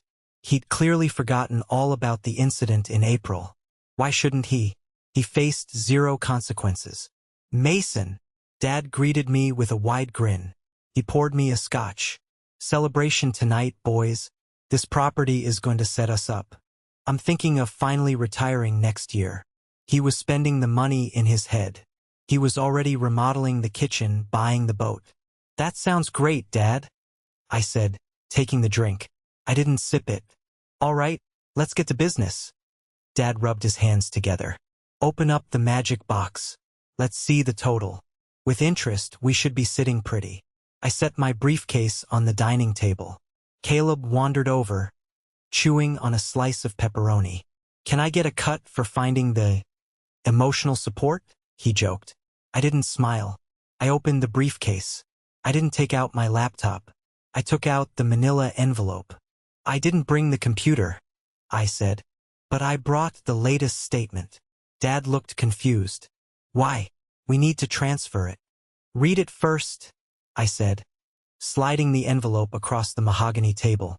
Dad picked it up. He opened the flap. He pulled out the single sheet of paper. He adjusted his reading glasses. He stared at the paper. The silence that followed was heavy. It was thick. You could drown in it. Mason, Dad said, his voice trembling slightly. Is this a joke? No joke, I said. It says the balance is $42.18. Dad looked up, his eyes wide, confused. Where is the money? There should be over $20,000 in here. Where is the rest? Caleb stopped chewing. He looked at the paper, then at me. Where is my money, Mason? Dad's voice rose. Did you move it to a different fund? No, I said calmly. It was withdrawn. On April 15th. Dad frowned. His brow furrowed as his brain tried to connect the dots. April 15th? That's... He froze. He looked at Caleb. Caleb's face went the color of curdled milk. He dropped the pizza crust. Wait, Dad whispered. He turned back to me. April 15th. That was the night. That was the night Caleb hacked my computer, I said. The night he transferred $20,000 to a crypto exchange. But, Dad shook his head, looking like a man trying to solve a physics equation while falling off a cliff. But that was your money. You said. We agreed. That was your savings. No, Dad, I said, leaning forward. You assumed it was my savings. I never said that. Caleb hacked the account ending in 4490. That is the account you asked me to open. That was Project T. That was your retirement fund. Dad made a sound I'd never heard before. A strangulated, high-pitched wheeze. He gripped the edge of the table. You! He pointed a shaking finger at me. You let him... You told me. You told me to let it go, I said, my voice cutting through the air like a razor. You told me, don't be greedy. You told me, family helps family. You told me to write it off as a contribution to saving my brother. I thought it was your money, Dad roared. He swept the scotch glass off the table. It shattered against the wall. You tricked me. I didn't trick you. I stood up. I did exactly what you asked. You insisted I forgive the debt. You sent me an email confirming it. Remember? Proud of you, son. Let's move forward. Dad turned to Caleb. Caleb was backing away towards the living room. Dad, I didn't know. I swear. I thought it was Mason's. I thought he was rich. You stole my money? Dad walked towards him. He wasn't the protecting patriarch anymore. He was a predator. You threw my retirement into a crypto scam? It was an accident, Caleb shrieked. And you? Dad spun back to me. You let this happen.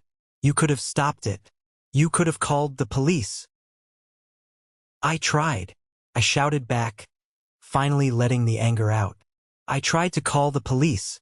I was dialing 911 when you called me. You threatened to kick me out of the family if I reported him. You protected the thief because you thought I was the only victim. Give it back, Dad hissed, extending his hand. Give me the money. I know you have money, Mason. Fix this. Write me a check. Now. No, I said. What? No. That money is gone, Dad. Caleb lost it. And I am not your insurance policy. I am not your bank.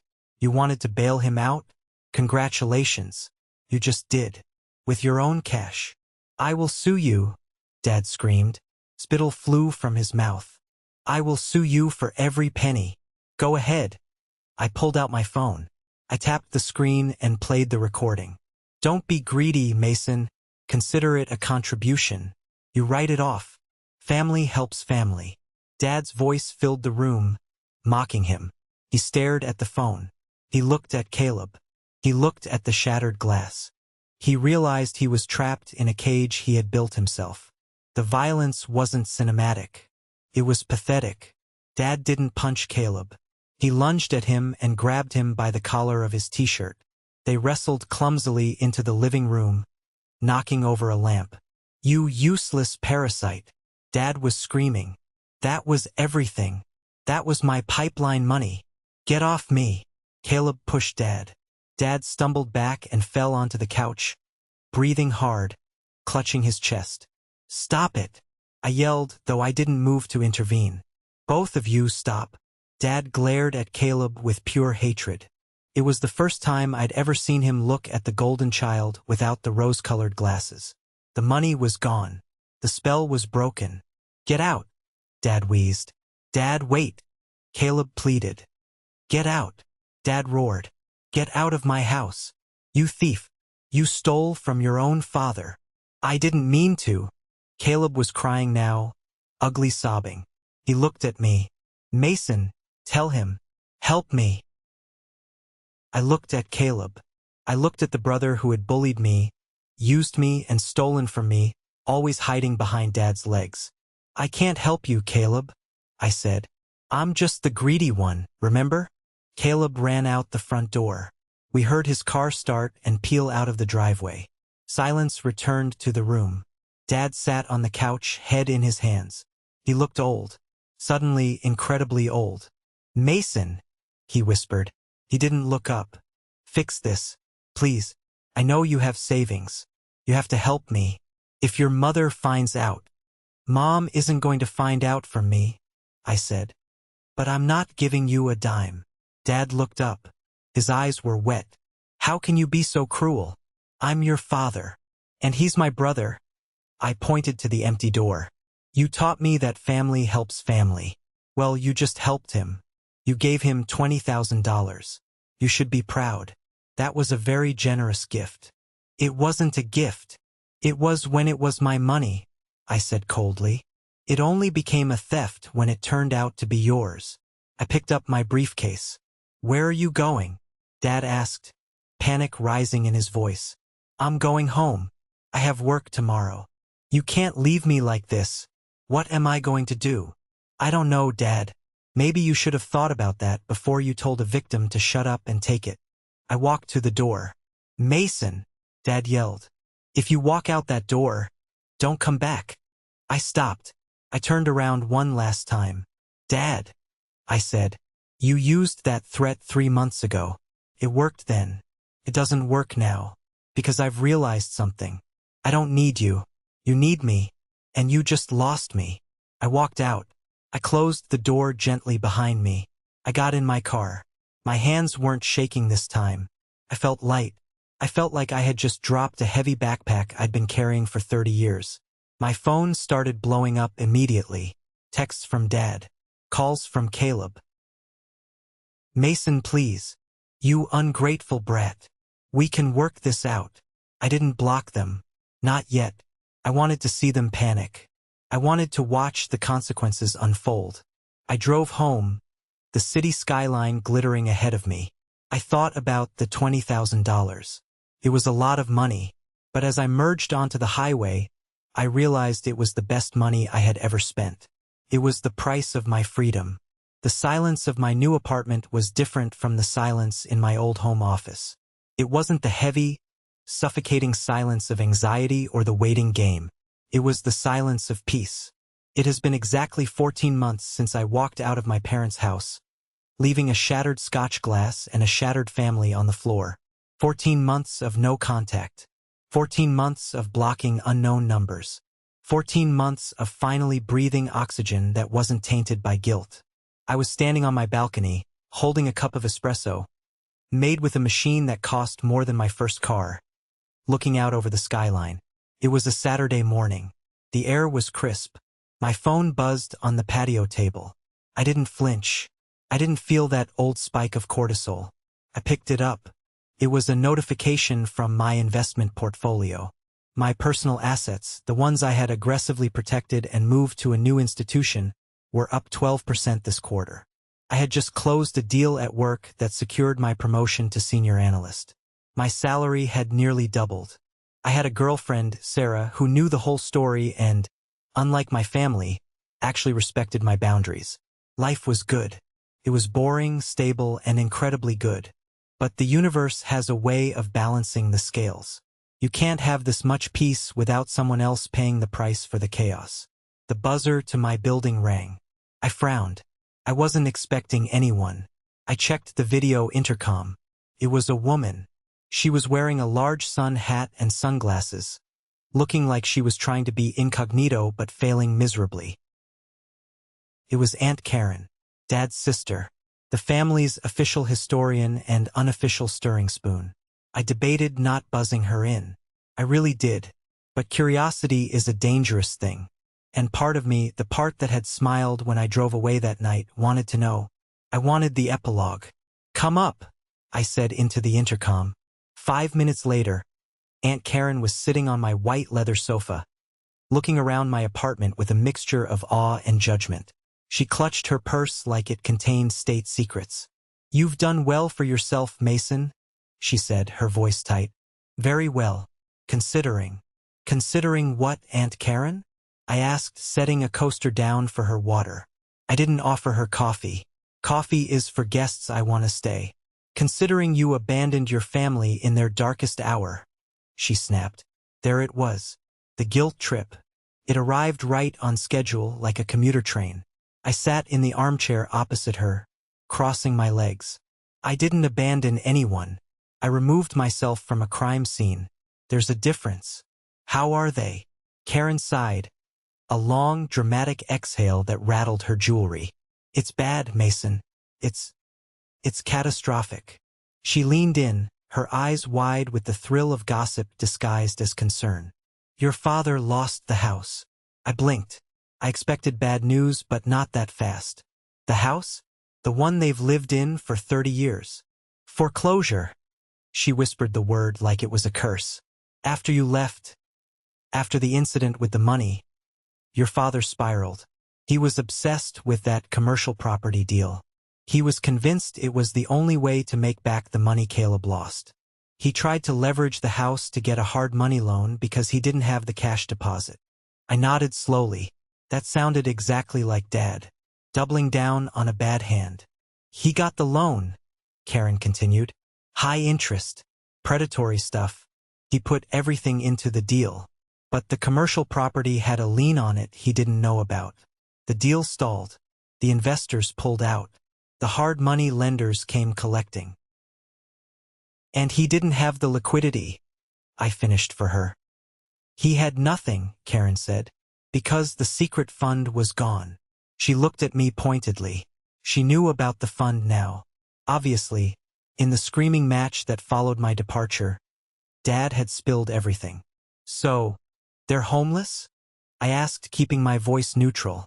"Your mother moved into a small apartment near the church. She's not doing well. She's humiliated. She had to resign from the garden club board. You know how much that meant to her. And Dad, he's living in a motel on Route 9. He's driving for a rideshare app. He says he's consulting, but we all know. I looked out the window. A year ago, Dad was bragging about retiring and buying a boat. He was sitting on a secret pile of cash that could have kept him comfortable for a decade if he had just been humble. If he had just accepted that the money was there for safety, not for gambling. And Caleb? I asked. The name tasted like ash in my mouth. Karen's face hardened. Caleb is unavailable. Jail? Not yet, she said. He left the state. There were some people looking for him. Not the bank. Bad people. He took your father's car, the one the bank hadn't repossessed yet, and just drove south. Last I heard, he was in Florida, waiting tables and dodging subpoenas. She paused, taking a sip of water.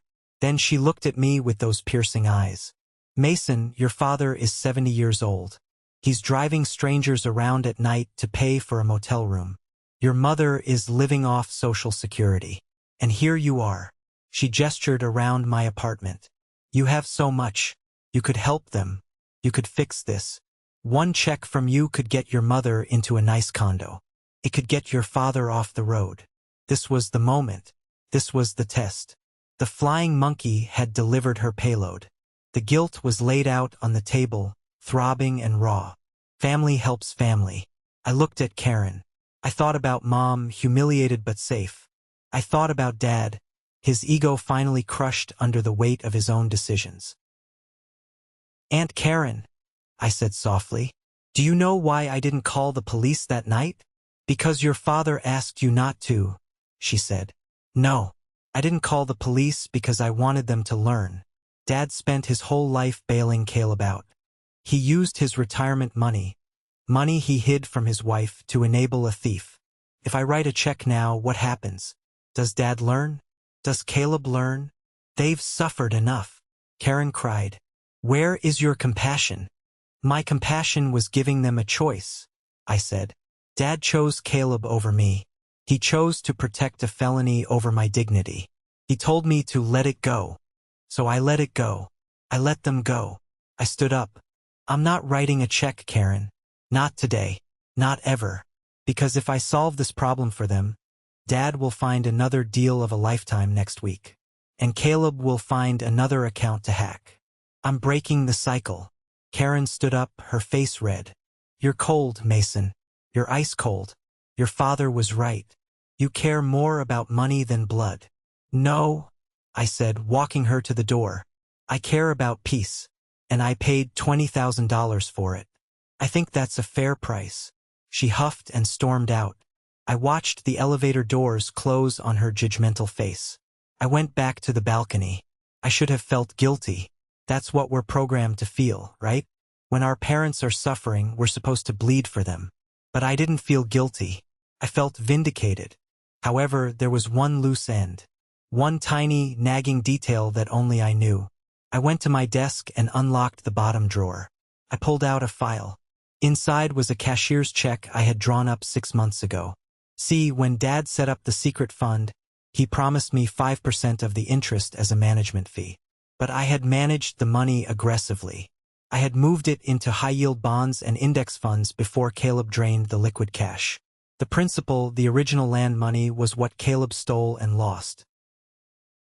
But the interest, the profit I had made over those 2 years before the theft, I had swept that into a separate subaccount every quarter, just as good accounting practice. Caleb hadn't touched that because he didn't know it existed. It wasn't a fortune. It was about $8,500. Technically, it was Dad's money. Or my fee.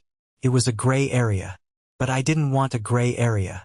I didn't want a single penny of that cursed money contributing to my new life. I didn't want my success to be built on even $1 of Dad's secrets. I picked up the check. It wasn't made out to Dad. It wasn't made out to Mom. I had made it out to the Gambling Addiction Recovery Foundation. I looked at it one last time. It was the final severance. I put it in an envelope, sealed it, and walked down to the mailbox in the lobby. I dropped it in the slot. Clack. The sound was final. I went back upstairs, made myself another espresso, and sat down to work. My phone buzzed again. A text from Sarah. Dinner at 7? I'm making lasagna. I typed back, perfect. I'm bringing the wine. Dad had his retirement plan. It was Caleb. And that investment had gone to zero. I had my retirement plan. It was me. And business was booming. They say you can't choose your family. That's the biggest lie ever told. You can't choose who you are related to by blood, sure. You can't choose whose DNA is spiraled into yours. But family? The people you let into your inner circle? The people you sacrifice for? You absolutely choose them. And sometimes you have to choose to unchoose them. It has been 3 years now. The dust has settled, but the landscape is forever changed. I eventually heard through the grapevine that Mom divorced Dad. It turns out, when you lose the house and your wife finds out it was because of a secret fund you hid from her, the marriage doesn't survive. She's happier now, I think. She lives in a senior community. I send her flowers on her birthday. We talk occasionally, but it's surface level. She still blames me, just a little bit, for not saving them. She can't help it. It's the programming. But she respects my distance. Dad is still driving. He sends me emails sometimes. Usually they are links to conspiracy theories or get-rich-quick schemes. Mason, look at this gold IRA. We could make a killing. He hasn't changed. He never will. He's still looking for the shortcut. He's still looking for the magic button that undoes the consequences of his actions. I never reply. I drag them straight to the spam folder. And Caleb? He got arrested in Georgia for check fraud. A minor charge, but enough to put him in the system. He called me from jail, collect. I stared at the phone for a full minute. Inmate from Caleb would like to accept charges. I pressed decline. That was the hardest moment. Harder than the night of the theft. Because that was the moment I accepted that I couldn't save him. Dad had spent 30 years trying to save him, and all it did was create a monster who thought the world owed him a living. If I answered that call, if I sent him bail money, I wouldn't be helping him. I would just be the new dad. I would be the new enabler. So I let it ring. I want to talk to you about the concept of greed. That night in the living room, Dad called me greedy. He said, "Don't be greedy, family helps family." He used that word like a weapon. He tried to make me feel shame for having money. He tried to make me feel like a villain for wanting to keep what I had earned. But let's look at what greed actually is. Greed isn't having savings. Greed isn't wanting justice when you're robbed. Greed is Caleb, feeling entitled to take $20,000 that wasn't his because he was too lazy to work for it. Greed is Dad, hiding money from his wife for years because he didn't want to share, and then demanding my money to fix his mistake. Greed is demanding that someone else set themselves on fire just to keep you warm for another hour. I realized that family helps family is often just a manipulation tactic used by the people who need the most help and offer the least. It's a one-way street. When they say family helps family, they mean you help me. They never mean I will respect you. I paid a high price for this lesson. I lost my father. I lost my brother. I lost the illusion of a happy childhood home.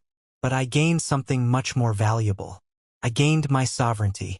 I own my life now. Every dollar in my bank account is there because I worked for it and I protected it. Every relationship in my life is there because it's healthy and reciprocal. I don't have to look over my shoulder. I don't have to worry about late-night phone calls or missing money. People ask me if I regret smiling that night. If I regret tricking Dad into forgiving the debt before he knew it was his own money. I think about it sometimes. Was it petty? Maybe. Was it deceptive? Sure. But was it necessary? Absolutely. If I hadn't done that, if I had screamed and revealed the truth right then, Dad would have gaslit me. He would have guilt-tripped me into covering the loss. He would have drained me dry emotionally and financially to cover up his own lies. He would have dragged me down with the ship. By letting him think he was spending my money, I revealed his true character. I let him show me exactly who he was when he thought it cost him nothing. And when the bill finally came due, he had no one to blame but himself. So here is my advice to you. Watch how people treat you when they think you have no power. Watch how they treat your resources when they think they are entitled to them. And if you ever find yourself sitting in a room where you are being told to set your boundaries on fire to save someone else's ego, don't scream, don't fight, just smile, lock the door, and let them face the one thing they are most afraid of: reality. Thank you for staying with me through this journey. It wasn't an easy story to tell, but I believe it's an important one. We often talk about financial literacy in terms of stocks, bonds, and interest rates. But true financial literacy is also about relational literacy. It's about understanding that money is a boundary. The biggest lesson I learned is that enabling is not love. Protecting someone from the consequences of their actions isn't kindness. It's a form of sabotage. By shielding Caleb for years, my father robbed him of the opportunity to grow up, and he robbed himself of a secure future. If you are the responsible one in your family, please remember, you are not a bank. You are not a rehabilitation center. You are a person, and your security matters. I want to hear from you. Have you ever had to draw a hard line with a family member over money? Or maybe you've been on the other side. What is the one boundary you wish you had set sooner? Drop a comment below with your experience, or if this story resonated with you and you agree that no is a complete sentence, just comment the word good. It helps me know that these hard truths are worth sharing. Stay safe, stay smart, and protect your peace.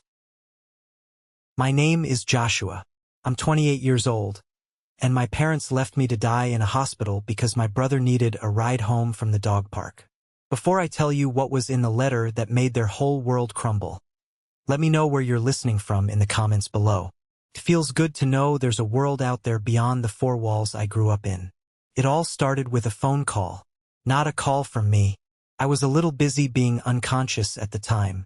The call came from a man whose voice was calm, professional, and held the kind of weight that could crack concrete. Dr. Anthony, he said his name was, from the emergency room at St. Jude's Hospital. He told my parents, Charles and Deborah, that I had been brought in unresponsive. My body was in the process of shutting down. The words he used were precise and terrifying. Anaphylactic shock, severe respiratory distress, critically unstable. He made it as clear as humanly possible. You need to come now. We're doing everything we can, but you need to be here. Tonight might be his last. I can picture the scene perfectly. My mother, Deborah, standing in her immaculate kitchen, the phone pressed to her ear, a flicker of annoyance crossing her face for interrupting her evening. My father, Charles, in his favorite armchair, probably lowering his newspaper just enough to glare in the direction of the phone, as if the call itself were a personal inconvenience. There was a beat of silence on their end of the line. Not the silence of shock or grief. It was the silence of calculation. Then my mother's voice, dripping with that syrupy, false concern she had perfected over a lifetime, filtered through the receiver. "Oh my goodness, that sounds just awful," she would have said. "But well, we can't possibly come tonight. I want you to really let that sink in. Their son is dying. A doctor is telling them this is the end." And her response starts with, "But well. Our other son, Caleb, is at that new dog park clear across town with his Samoyed. Snowy," she continued, her voice light, as if discussing a grocery list. "We promised we'd pick him up. The traffic at this hour is just a nightmare. You understand." Dr. Anthony later told my best friend, Andrew, that he was momentarily speechless. He thought it had to be a misunderstanding, a crossed wire. He's an ER doctor.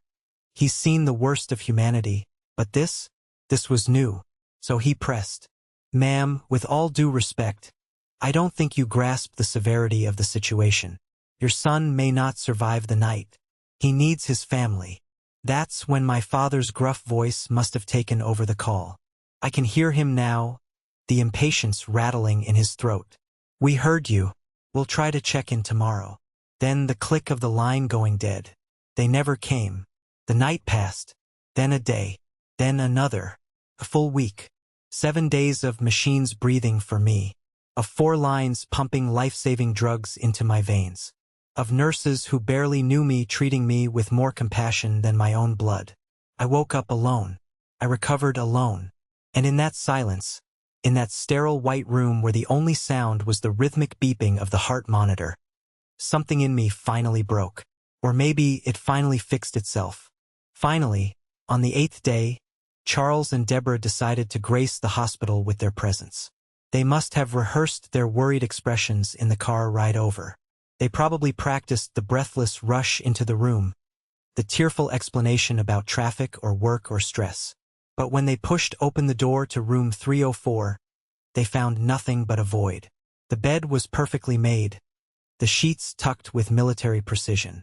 The room was sterile, silent, and empty. The monitors were off. The 4-pole was bare. Where my head should have been, resting on the crisp white pillow, was a single plain envelope.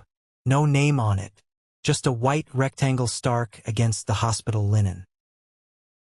My father, impatient as always, likely snatched it up. My mother would have wrung her hands, her performance of anxiety kicking into high gear for an audience of none. They opened it and read it together, standing in the chilling silence of the room where their son had fought for his life alone. A male nurse named Gabriel, a guy who had become my silent ally during those long nights, watched from the doorway. He described it to me later. The color left my mother's face first. A sudden, stark white, like a sheet thrown over furniture. My father's face went the other way, a blotchy, dangerous red that climbed up his neck until a vein pulsed in his temple like a trapped worm. The letter wasn't a son's cry for help. It wasn't a plea for understanding. It was a meticulously crafted weapon, and they had just walked right into its path. To understand that letter, and why it devastated them so completely, you have to understand the 28 years of evidence I had collected. You have to understand that this wasn't just about one night in a hospital. This was about a lifetime of being invisible. You see, in the constellation of our family, my brother Caleb was the sun. He was the golden center around which everything orbited. My parents were the planets, basking in his warmth. And me? I was just a piece of space debris, drifting in the cold, dark outer rim. I lay in that hospital bed for those 7 days, staring at the ceiling tiles, counting them over and over. 144 tiles. I had plenty of time to think. I replayed every memory, every slight, every moment I had made an excuse for them. I thought about the nurse, Gabriel. On my 3rd night, when the pain was bad, he sat by my bed for an hour after his shift ended. He didn't have to do that. He talked to me about baseball, about the weather, about anything to keep my mind off the fact that my lungs felt like they were filled with cement. "Where are they, Joshua?" he asked me once gently. "Your folks." I couldn't look at him. I stared at the 4 line in my arm. "They're busy," I wheezed. "My brother needed a ride." Gabriel didn't say anything. He just adjusted my blanket. But I saw the look in his eyes. It was pity and anger. That was the moment the seed was planted. That was the moment I realized that love isn't about blood. It's about showing up. And my parents? They hadn't shown up for me in 28 years. The hospital discharged me on a Tuesday morning. I signed the papers with a shaky hand. My legs felt like jelly, but my mind was clearer than it had ever been. I didn't call them. I didn't ask for a ride. I called Andrew, my best friend. Andrew was there in 20 minutes. He didn't ask questions. He just loaded my bag into his car, helped me into the passenger seat, and drove. "You're staying with me," he said. It wasn't a question. "As long as you need." We drove past the exit for my parents' house. I didn't even look out the window. I was done looking back. But before I left that hospital room, I left the letter. I spent hours writing it. My hand cramped, but I didn't stop. I poured every ounce of pain, every memory, every truth I had swallowed for decades onto those pages. It was my testimony. It was my verdict. And it was my sentence. Because the letter didn't just say goodbye. It contained a secret about money, about inheritance, about the one thing my father loved more than his golden child, his assets. But I'm getting ahead of myself. To truly understand the weight of that letter, you have to go back. You have to see the cracks in the foundation before the house fell down. You have to see the little boy standing in a gymnasium, holding a blue ribbon, waiting for parents who were never looking at him. You have to go back to a memory so sharp it still feels like it happened yesterday. I was 10 years old.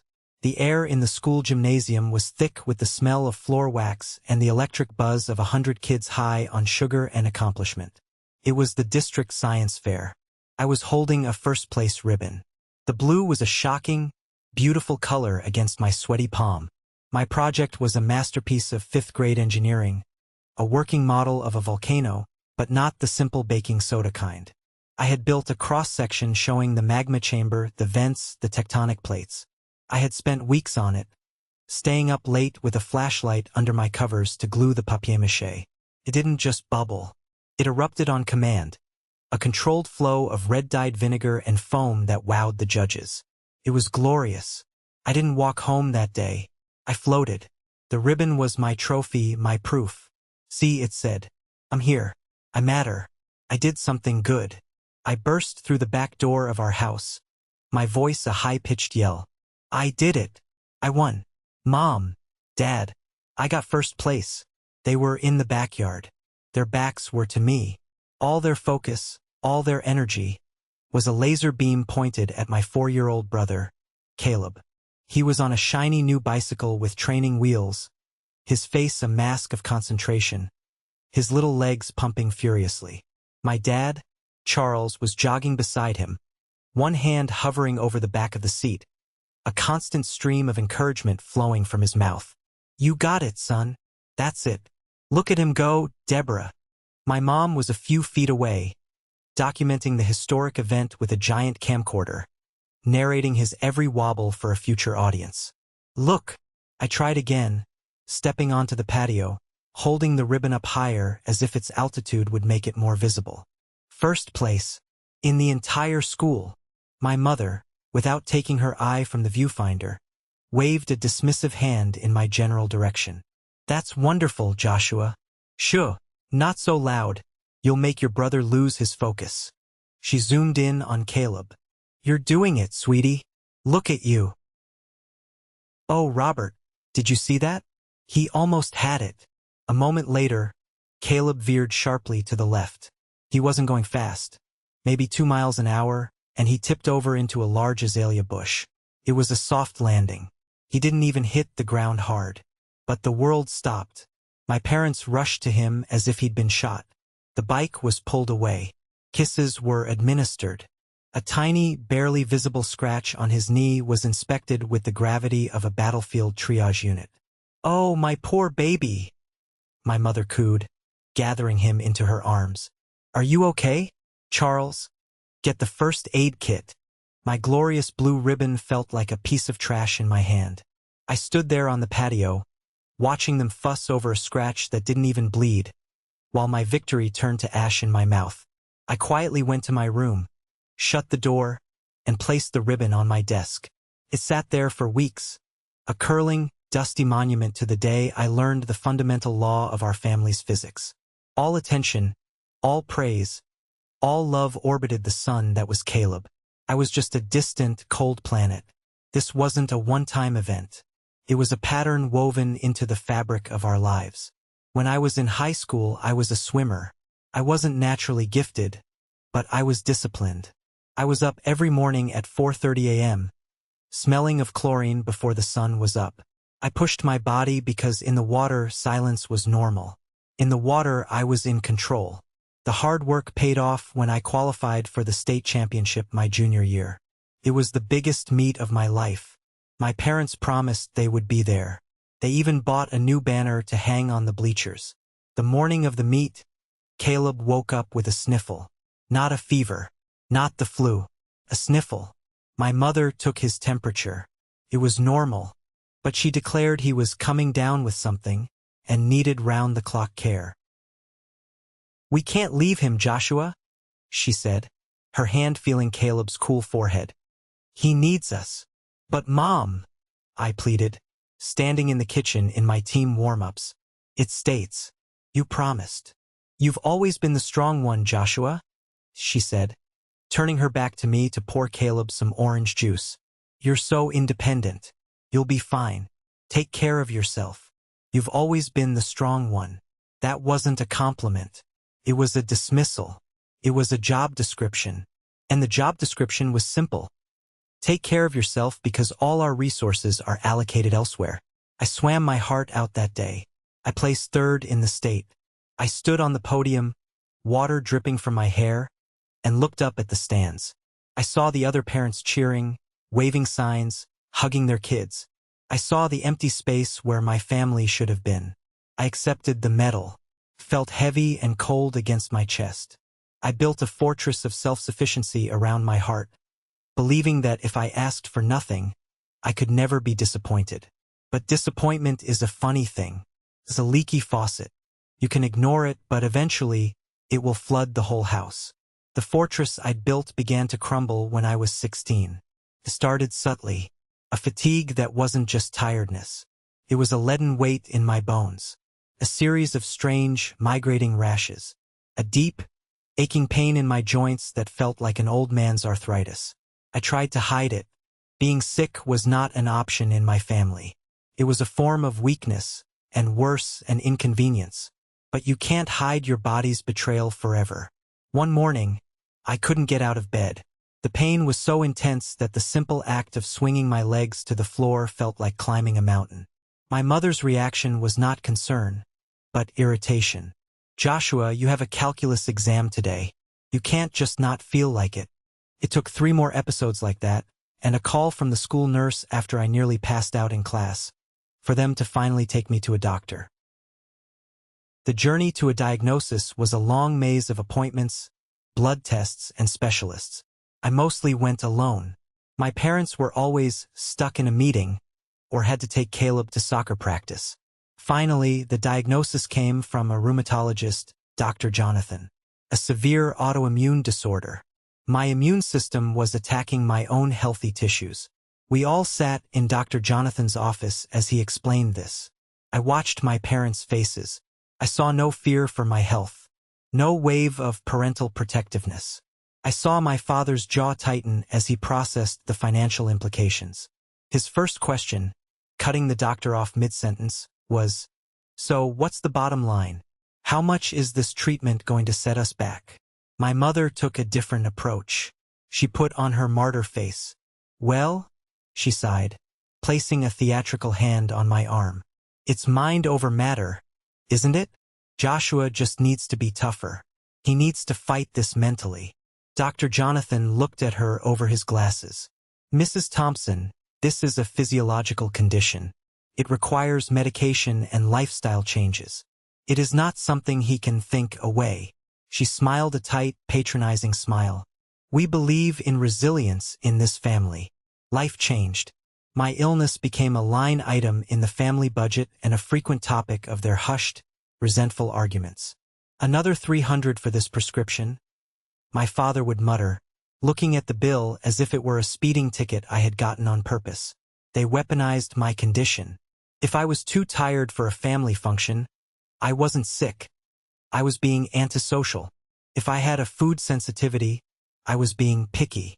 My father, a man who prided himself on never taking a sick day, viewed my illness as a character flaw. One evening, after I had to decline helping him move furniture because of debilitating joint pain, he stood in my doorway. "You know," he said, his voice quiet but sharp as a razor, "people were built differently back in my day. Stronger. You have to fight this thing, Joshua. It's mind over matter. Stop babying yourself." He was telling me my pain wasn't real. He was telling me I was weak. That night I made a vow. They would never see my pain again. I would swallow it down along with my pills.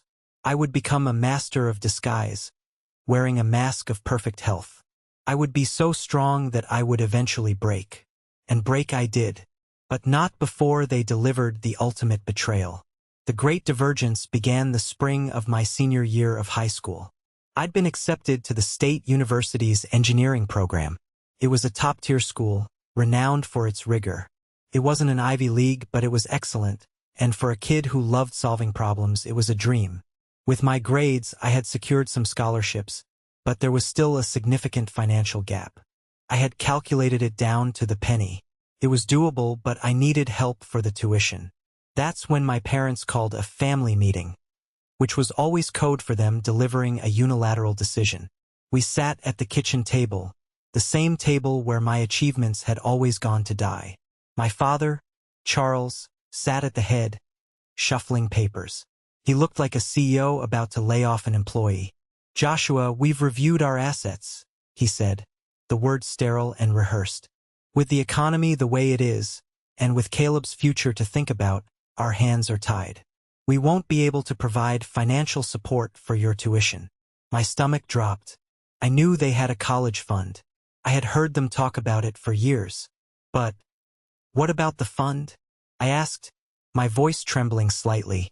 My mother jumped in, her voice a soft, placating murmur. "It's not that we don't want to, sweetie, but we have to be realistic. Caleb is, well, he's different. He's going to need more support than you. You're so independent, so capable. We know you'll find a way."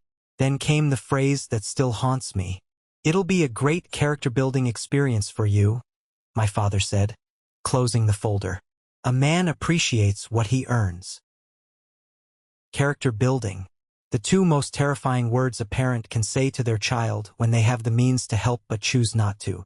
It was a euphemism for "you're on your own." I swallowed the lump in my throat. I didn't argue. I didn't beg. I nodded, stood up, and went to my room to figure out how to apply for student loans. I built my character, all right. My college experience wasn't one of frat parties and football games. It was a blur of 6 a.m. shifts at a coffee shop, smelling of burnt espresso beans before my first class. It was afternoons spent shelving books in the hushed silence of the campus library. It was late nights delivering pizzas, the smell of grease clinging to my clothes as I tried to study for my thermodynamics exams. I ran on caffeine and sheer, stubborn will. I was constantly teetering on the edge of a flare-up from my autoimmune disease, my body screaming in protest at the relentless pace. But I never told them. I never gave them the satisfaction of knowing I was struggling. I graduated with honors. I secured a great job in a marketing firm before I even had my diploma in hand. I moved into my own apartment, a small, quiet place that felt like a kingdom because it was mine. But the real sting, the twist that made the knife turn in my gut, came a year later. Caleb, the golden child, had barely graduated high school. His GPA was a rounding error. His portfolio consisted of some questionable sketches and a lot of potential. He decided he wanted to go to a private art school in California. The tuition was astronomical, more than my entire 4-year cost of attendance. Suddenly, the family's tied hands were miraculously untied. They cashed out bonds. They took out a second mortgage. They justified it by saying Caleb's creative spirit needed a special environment to flourish. My engineering degree was practical, a trade. His art was a calling. Caleb lasted 1 semester. He came home for Christmas break and never went back. He claimed the professors didn't get his vision. He said the school was too commercial. Did they hold him accountable? Did they tell him to get a job? Did they mention character building? No. They decided he needed a pick-me-up, a reward for having the courage to walk away from something that wasn't right for him. I was sitting in the break room of the warehouse where I was working my third job, a manual labor gig I took on weekends to pay down my loans faster. I was eating a squash sandwich, my muscles aching, checking Facebook on my phone, and there it was, a photo posted by my mother. It showed Caleb, beaming, standing in the driveway. Behind him was a car, not just any car. It was a vintage Porsche 911, red, gleaming in the sun. The caption read, "So proud of our Caleb for knowing his own path. Sometimes you have to change gears to find your happiness. Enjoy the new ride. Son, you deserve it." I stared at the screen. The sandwich turned to dust in my mouth. A Porsche. They had bought him a Porsche. I looked at the student loan statement notification that had popped up on my screen 5 minutes earlier. A debt that would follow me for the next 10 years. I looked at the Porsche. The injustice of it was so profound, so absolute, it almost felt comical. I didn't get angry. I felt a strange, cold calm settle over me. The last vestiges of hope I had for their approval curdled and died right there under the flickering fluorescent lights of that break room. I realized then that it wasn't about money. It was never about money. It was about value. To them, Caleb was an investment, a prize. I was a cost. I closed my phone. I finished my sandwich. I went back to lifting boxes. I thought I had reached the bottom of their favoritism. I thought the Porsche was the peak of their insanity. But I was wrong. The Porsche was just a warm-up. The real weapon was coming, and it had 4 legs and a wagging tail. For about a year after the Porsche incident, I kept my distance. Our interactions were blessedly superficial. A text on my birthday. A brief phone call on Thanksgiving where I could hear the football game roaring in the background. I was building a life, a career, a sense of self that had nothing to do with them. I was starting to breathe. And then my mother called. Her voice was an octave higher than usual. A sure sign of what she considered to be thrilling news.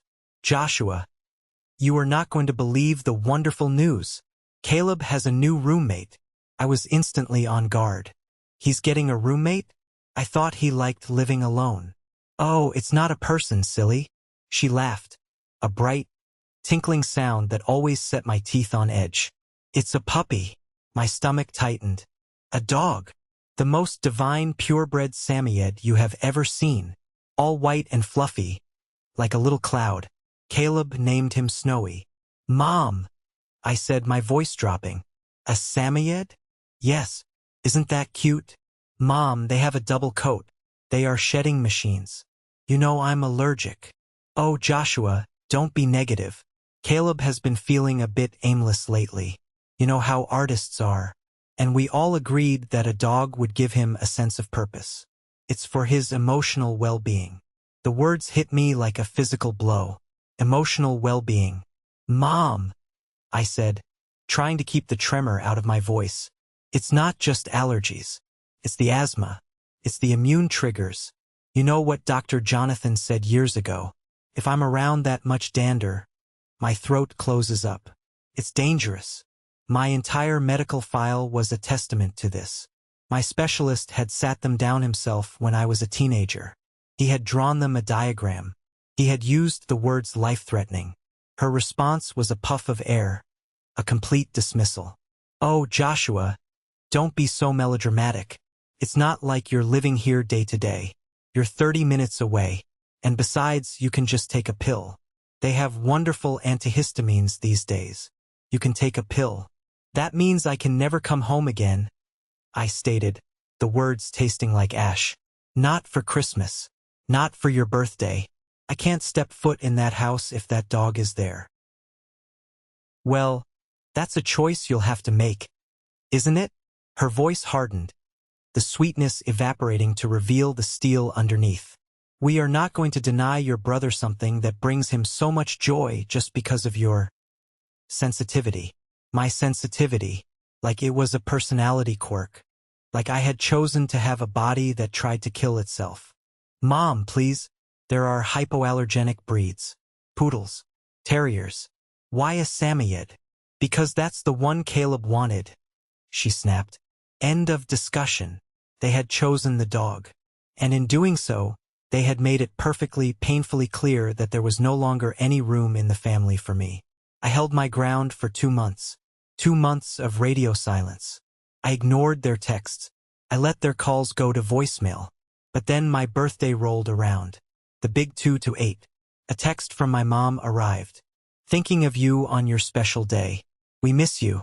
I'm making your favorite lasagna. Come for dinner on Saturday. Let's not let this silly dog thing come between us. It was a masterfully crafted piece of manipulation. The acknowledgement of my birthday, the mention of my favorite meal, and the minimization of the issue as a silly dog thing. But then came the hook. We'll put Snowy in the garage while you're here. We promise. The house will be clean. Please, Joshua. It's your birthday. The hopeful, foolish little boy inside me, the one still holding the blue ribbon, whispered, maybe she gets it now. Maybe they're trying. Against my better judgment, I accepted. I told myself I would stay for an hour, max. I would be in control. The moment I opened my car door in their driveway, I knew I had been a fool. The smell hit me before I even reached the porch. That faint, musky odor of animal that clings to everything. I walked to the front door, my heart pounding a nervous rhythm.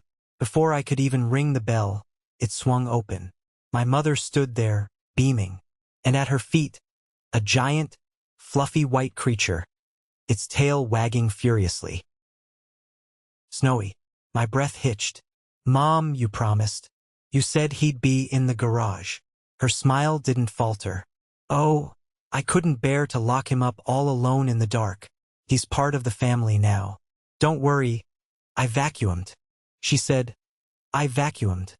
As if a vacuum cleaner was a match for a Samoyed's dander. Come in, come in. Don't just stand there letting the bugs in. Walking into that house felt like walking into a lion's den.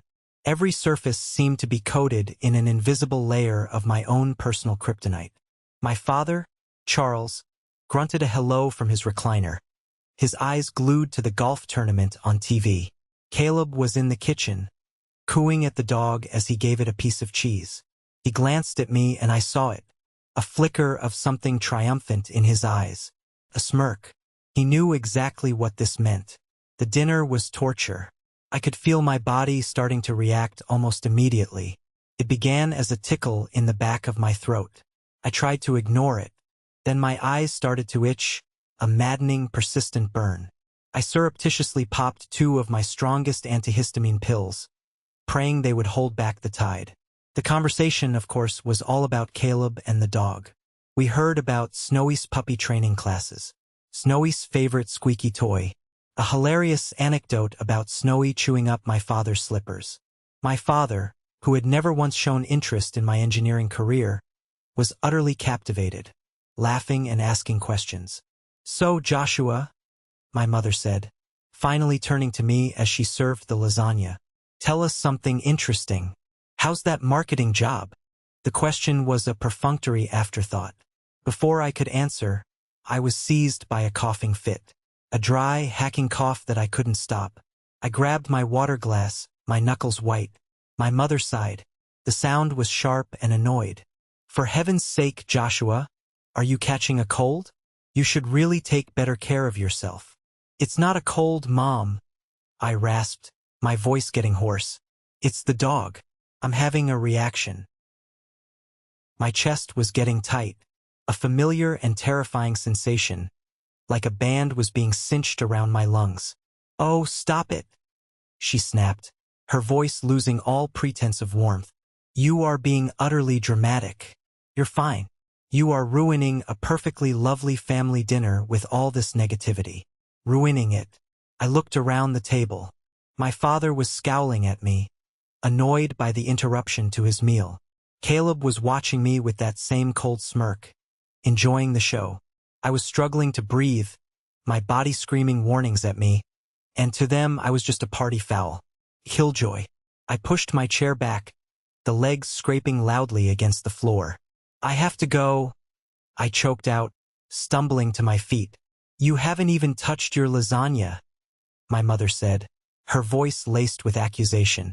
After I slaved over it. I didn't answer, couldn't.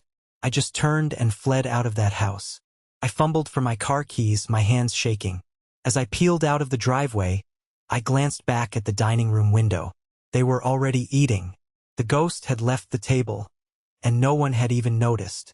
I drove, gasping for air, the world narrowing to a tunnel. I used my emergency inhaler, the medicine burning my lungs. I made it home, collapsed on my couch, and waited for the reaction to subside. It did, eventually, but the real damage had been done. I thought the worst was over. But with autoimmune conditions, sometimes the initial exposure is just the primer. The real explosion comes later. The next 3 days were a blur. My body felt like a ticking time bomb. A low-grade fever started. The fatigue was bone-crushing. My joints ached with a fiery intensity. But I did what I was trained to do. I pushed through. I minimized. I told myself it was just the after-effects and they would pass. I had a huge presentation scheduled for that Friday at work. It was the culmination of a 3-month project. a pitch to land a major new client. My boss, Lincoln, the CEO, was counting on me. My career was my sanctuary. It was the one place where competence and hard work were rewarded. Couldn't fail. Friday morning, I woke up feeling like I was underwater. Every movement was a struggle. Breathing felt like I was trying to suck air through a wet sponge. I looked in the mirror and saw a stranger. My face was pale and puffy, with dark circles under my eyes. I spent 20 minutes in a hot shower trying to steam my lungs open. I put on my best suit, a dark navy armor to hide the crumbling infrastructure beneath. As soon as I walked into the office, my friend and colleague, Andrew, took one look at me and his usual cheerful expression vanished. "Whoa, Josh, are you okay? You look like you've seen a ghost." "Just bad allergies," I lied, my voice sounding weak and thin. "Didn't get much sleep." "Dude, it's more than that," he insisted, stepping closer. "You're wheezing. I can hear it from here. You need to go home or to a doctor." Our biggest competitor in the office, a guy named Hunter who had been eyeing my promotion, sauntered by. "Toughing it out, Thompson? Don't choke during the pitch," he said with a smug grin. The comment, meant to be a jab, was terrifyingly close to the truth. "I'll be fine," I told Andrew, forcing a confidence I didn't feel. "After the presentation, I'll head home." Somehow I got through the 2-hour meeting. I was on autopilot, running on a toxic cocktail of adrenaline and desperation. I remember the faces of the clients looking at me, nodding.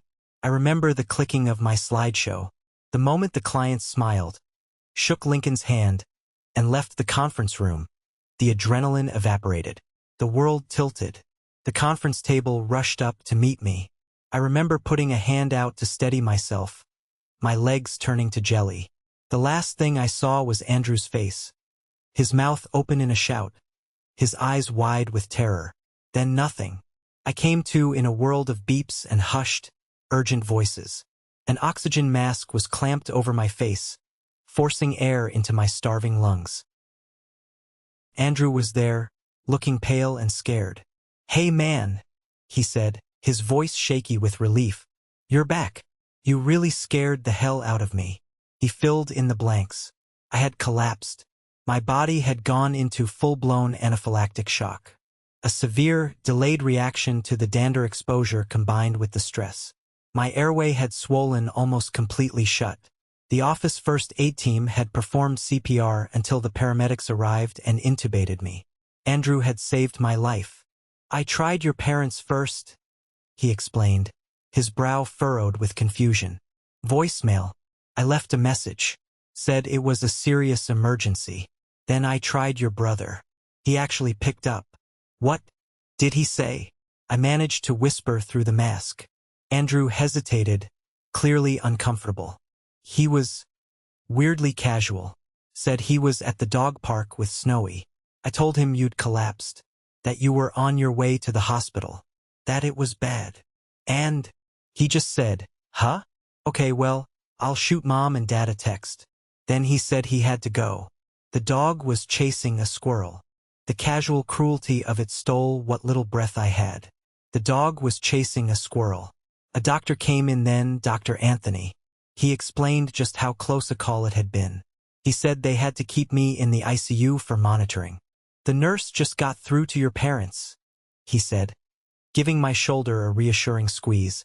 "We explained the situation. They should be on their way." For a fleeting, stupid moment, I felt a flicker of hope. This had to be it. The rock bottom. The wake-up call that would finally make them see.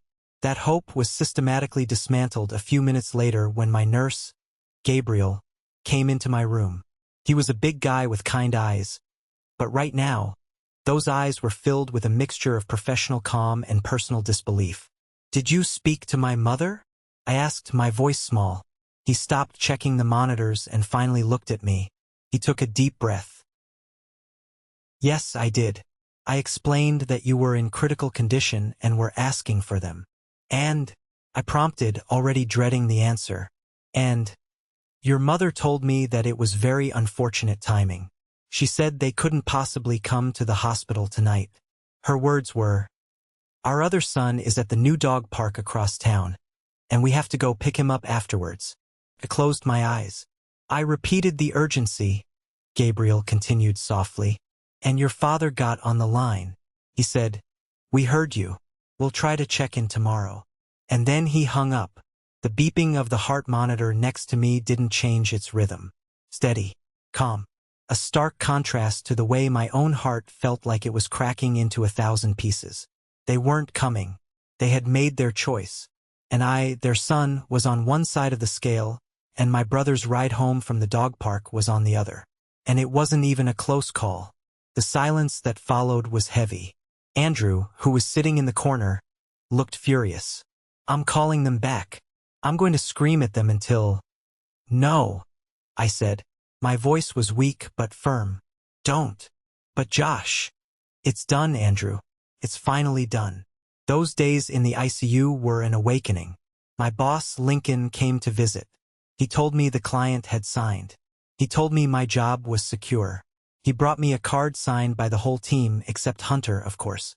Mrs. Higgins, my elderly neighbor, somehow found out and had her son drive her to the hospital. She brought me a Tupperware container of soup and held my hand for an hour. These people, my friend, my boss, my neighbor, they showed up. Gabriel, the nurse, became my sounding board. On the 4th night, he told me something that changed everything. "In 20 years of nursing," he said, leaning against the doorframe, "I've learned one thing. The people who are supposed to show up for you are sometimes the last ones to walk through that door. And sometimes they never walk through it at all. You can't force them, Joshua. But you can lock the door. You can lock the door."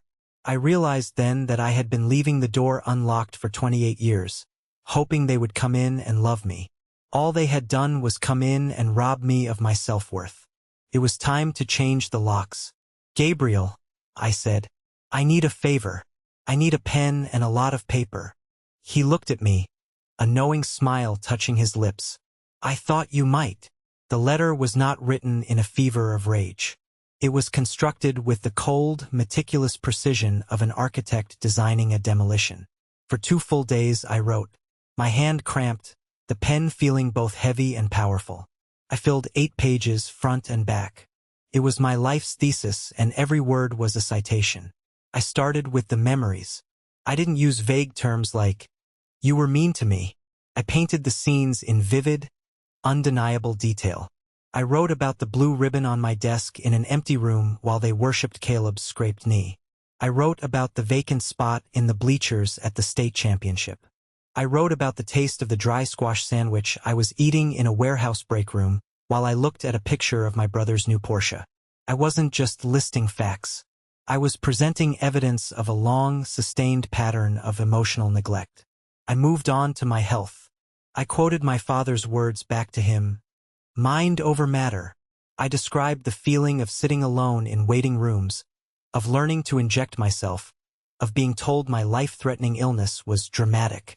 I recounted the final dinner, the feeling of my lungs constricting while my mother accused me of ruining her evening. Then I brought them to the present, to the hospital room they had never seen. For 7 days, I lay in this bed, attached to machines that were more attentive to my survival than you were.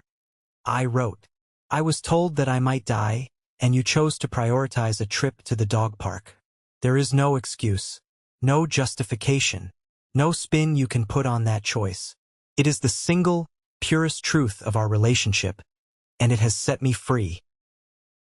I laid out the terms of my new life. This letter is not a negotiation. It is a notification. I am officially resigning from my role as your son. I will not be at Christmas. I will not be there for birthdays. I am severing all ties. Do not call. Do not write. Do not try to see me. We are, for all intents and purposes, strangers. And then, I delivered the coup de grace. The part of the letter that I knew would shift their concern from their lost son to their lost assets. The twist that I had held on to for years. A secret weapon given to me by the only person in that family who had ever truly seen me. My grandfather. Before he passed away, Grandpa Thompson had made a promise to me. He saw the dynamic in this family more clearly than anyone. He often told me I reminded him of himself, Quiet, hardworking, resilient. During his last visit, with my Aunt Marie sitting right there as a witness, he told me he wanted me to have the family lake house. It was a beautiful property, 3 hours north. A place of peace. A legacy separate from the main estate. He had never formalized it in his will. A mistake born from the naive belief that his own son, my father, would honor his dying wish. I knew my parents' plan. I knew through Aunt Marie that they were planning to sell the lake house within the month. They needed the cash to provide Caleb with a down payment for a home of his own. The Porsche wasn't enough. The golden child needed a castle. I picked up the pen and pressed down hard. This was my intended inheritance, I wrote. I now know that honor is a concept you don't understand. I am also aware, through Aunt Marie, of your plans to liquidate the lake house to reward Caleb yet again. As of this morning, I have retained a lawyer. His name is Ryan, and he is very aggressive. We have already filed a petition with the probate court to contest the sale and enforce Grandpa's verbal promise, backed by a credible witness affidavit from Aunt Marie. All assets related to the property will be frozen pending a hearing. That house will not be sold to fund Caleb's lifestyle. It will be mine, just as Grandpa intended. I signed my name at the bottom. Joshua. Not your son. Just Joshua. I folded the 8 pages, my hand steady, and sealed them in the envelope. I felt a profound sense of peace. The game was over and I had finally, definitively won. I gave the letter to Gabriel. They'll come eventually, I said. When they do, just give them this. What about you? He asked. I'm checking out, I said. A real smile spreading across my face for the first time in weeks. I have a promotion to accept and a new life to start. Andrew came to pick me up. As I walked out of the automatic doors of the hospital, the sunlight felt warmer. The air tasted cleaner. I was weak physically, but inside, I felt invincible. I went to Andrew's apartment. I turned off my phone. I slept for 14 hours straight. The silence from my parents continued for another 2 days. They clearly hadn't bothered to check in tomorrow, as my father had promised the doctor. They didn't know I was gone. They didn't know I was alive. Then, on the 3rd day, the storm broke. I turned my phone on. It buzzed continuously for 5 minutes. A frantic dance on the coffee table. A flurry of texts. A dozen missed calls. I didn't answer. I listened to the voicemails. A grim satisfaction settled in my gut as I heard their carefully constructed world begin to unravel. The first was from my mother. Her voice was no longer calm or manipulative. It was a high-pitched, hysterical shriek. Joshua, what is this? What is the meaning of this letter? You've hired a lawyer against your own family? This is blackmail. You call me back this instant. The next one was from my father. His rage was a low, guttural growl. You have no idea what you've done. You think you can just steal our property? My father's house? You are making the biggest mistake of your life. There will be consequences. It was all there. Every word confirmed my decision. There was no apology. No, Joshua, are you okay? No, we were so worried. There was no remorse for their absence. There was only fury at my defiance. Their pain wasn't over losing a son. It was over losing control. It was over losing an asset they had already mentally spent. The lawsuit wasn't just an inconvenience. It was an existential threat to their plans for Caleb. They didn't know I was at Andrew's, so I knew it was only a matter of time before they showed up at my apartment. I asked Andrew to come with me a couple of days later so I could pack a suitcase and some important documents. I was planning to find a new place to live immediately. We were in my living room, packing books into boxes, when the pounding began. Not a knock. A frantic, angry pounding on the door that made the frame shake. I looked at Andrew. He just nodded. Silent, I've got your back. I took a deep breath. I walked to the door, and I opened it. They looked worse than I had ever seen them. My mother, Deborah, usually the picture of suburban perfection with her hair sprayed into an immovable helmet and her makeup flawless, looked like she had been caught in a wind tunnel. Her mascara was smudged under one eye, a dark bruise on her carefully curated face. Her hands were shaking. My father, Charles, was vibrating. That's the only way to describe it. He was a man who prided himself on control, on being the stoic executive, but right now, his face was a map of pure, unadulterated rage. His skin was a dangerous shade of purple, the veins in his neck bulging against his collar like ropes straining to snap. "Joshua!" My mother cried out the moment the door cracked open. She lunged forward, arms wide, aiming for a hug. It was a tactical move. I knew it instantly. It was the checkmate hug. A maneuver she had used 1,000 times to physically smother dissent and force intimacy where there was none. If she could just get her arms around me, she could cry into my shoulder, she could turn me back into her little boy, and she could neutralize the threat I had become. I didn't flinch. I didn't step back. I just put a firm hand on her shoulder and held my ground, my arm a rigid iron bar blocking her advance. "Stop," I said. My voice wasn't loud, but it was cold enough to freeze the air in the hallway. "Do not touch me." She stopped, stunned, her arms left hanging in the air like broken wings. She looked at my hand on her shoulder as if it were a foreign object. "Joshua, please," she whimpered, her eyes welling up with tears that I knew she could summon on command. "We're your family. We were so worried." "Worried," I repeated, the word tasting like bile. "You were worried about the traffic. You were worried about the dog park. Don't pretend you were worried about me." "What are you doing here?" I asked, looking past her to my father. "What are we doing here?" Charles sputtered, pushing his way in front of my mother, invading my personal space.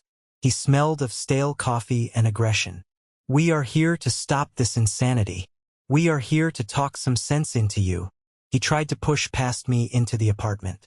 "I didn't invite you in," I said, blocking the doorway with my body. "I'm your father," he roared, his voice echoing in the hallway. "I don't need an invitation. Now move aside before you embarrass us further in front of the neighbors." Andrew, who had been standing silently behind me, stepped forward. He crossed his arms over his chest. Andrew is a gym rat, broad-shouldered and imposing. He didn't say a word, he just loomed. Charles hesitated. He looked at Andrew, then back at me. He realized physical intimidation wasn't going to work today. "Fine," Charles spat. "We'll talk here. You think you can just send a letter like that? You think you can just hire a lawyer and freeze our assets? That lake house is family property." "It was Grandpa's property," I corrected him, my heart hammering against my ribs but my voice remaining steady. "And he left it to me. You know that. You were there." "He never wrote it down," Charles yelled, stabbing a finger in my face. "It was a conversation, a casual conversation. It holds no water in court." "That's not what my lawyer says," I replied.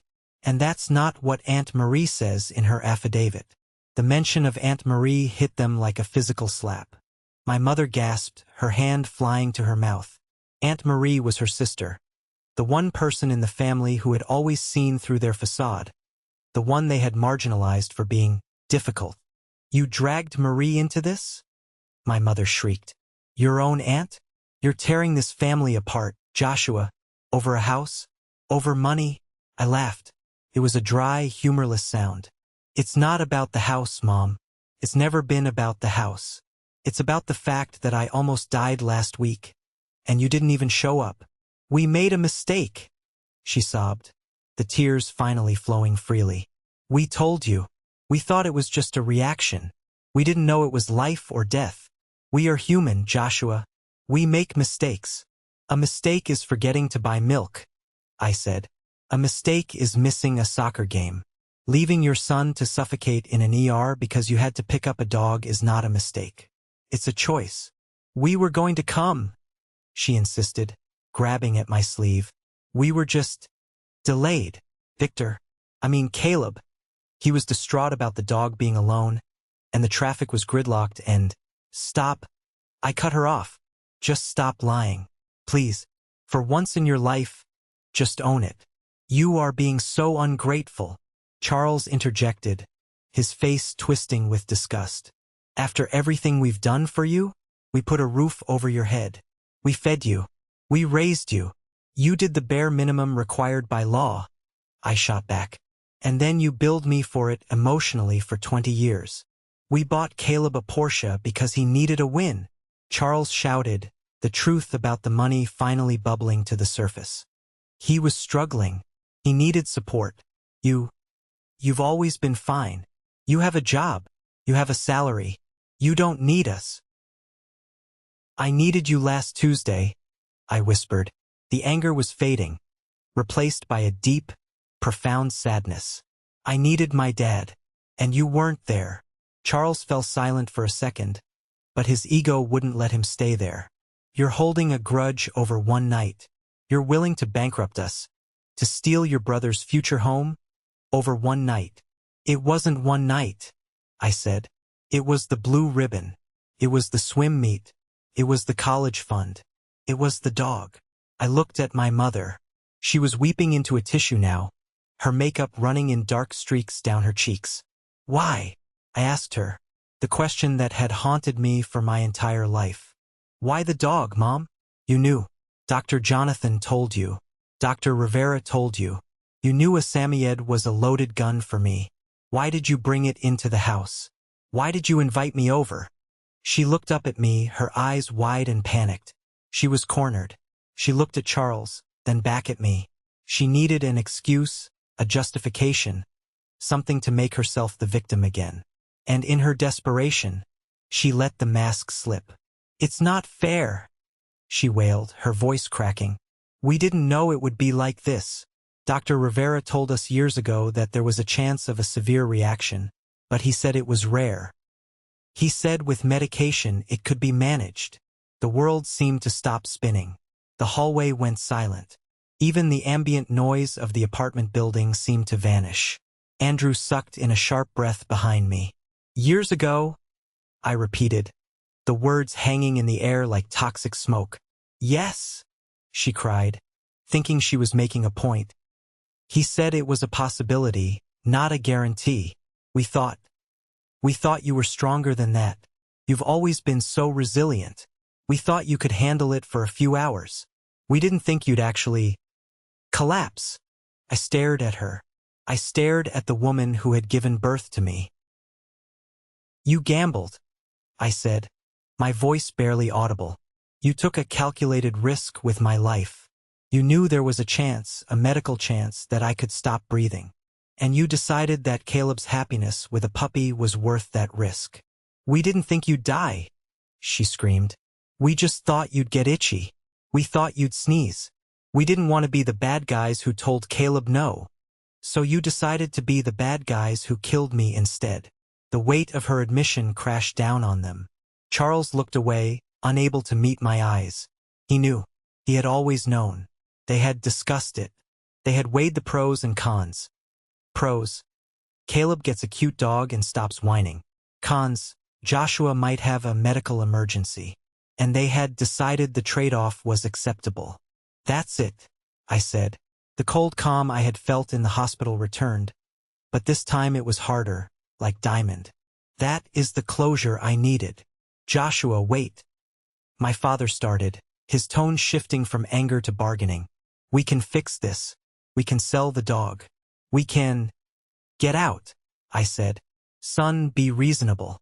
The lawsuit, the legal fees, it will destroy your mother. I am not your son, I said. I resigned. Remember, Joshua. My mother lunged again, trying to grab my hand. I stepped back, and Andrew stepped forward, effectively forming a wall.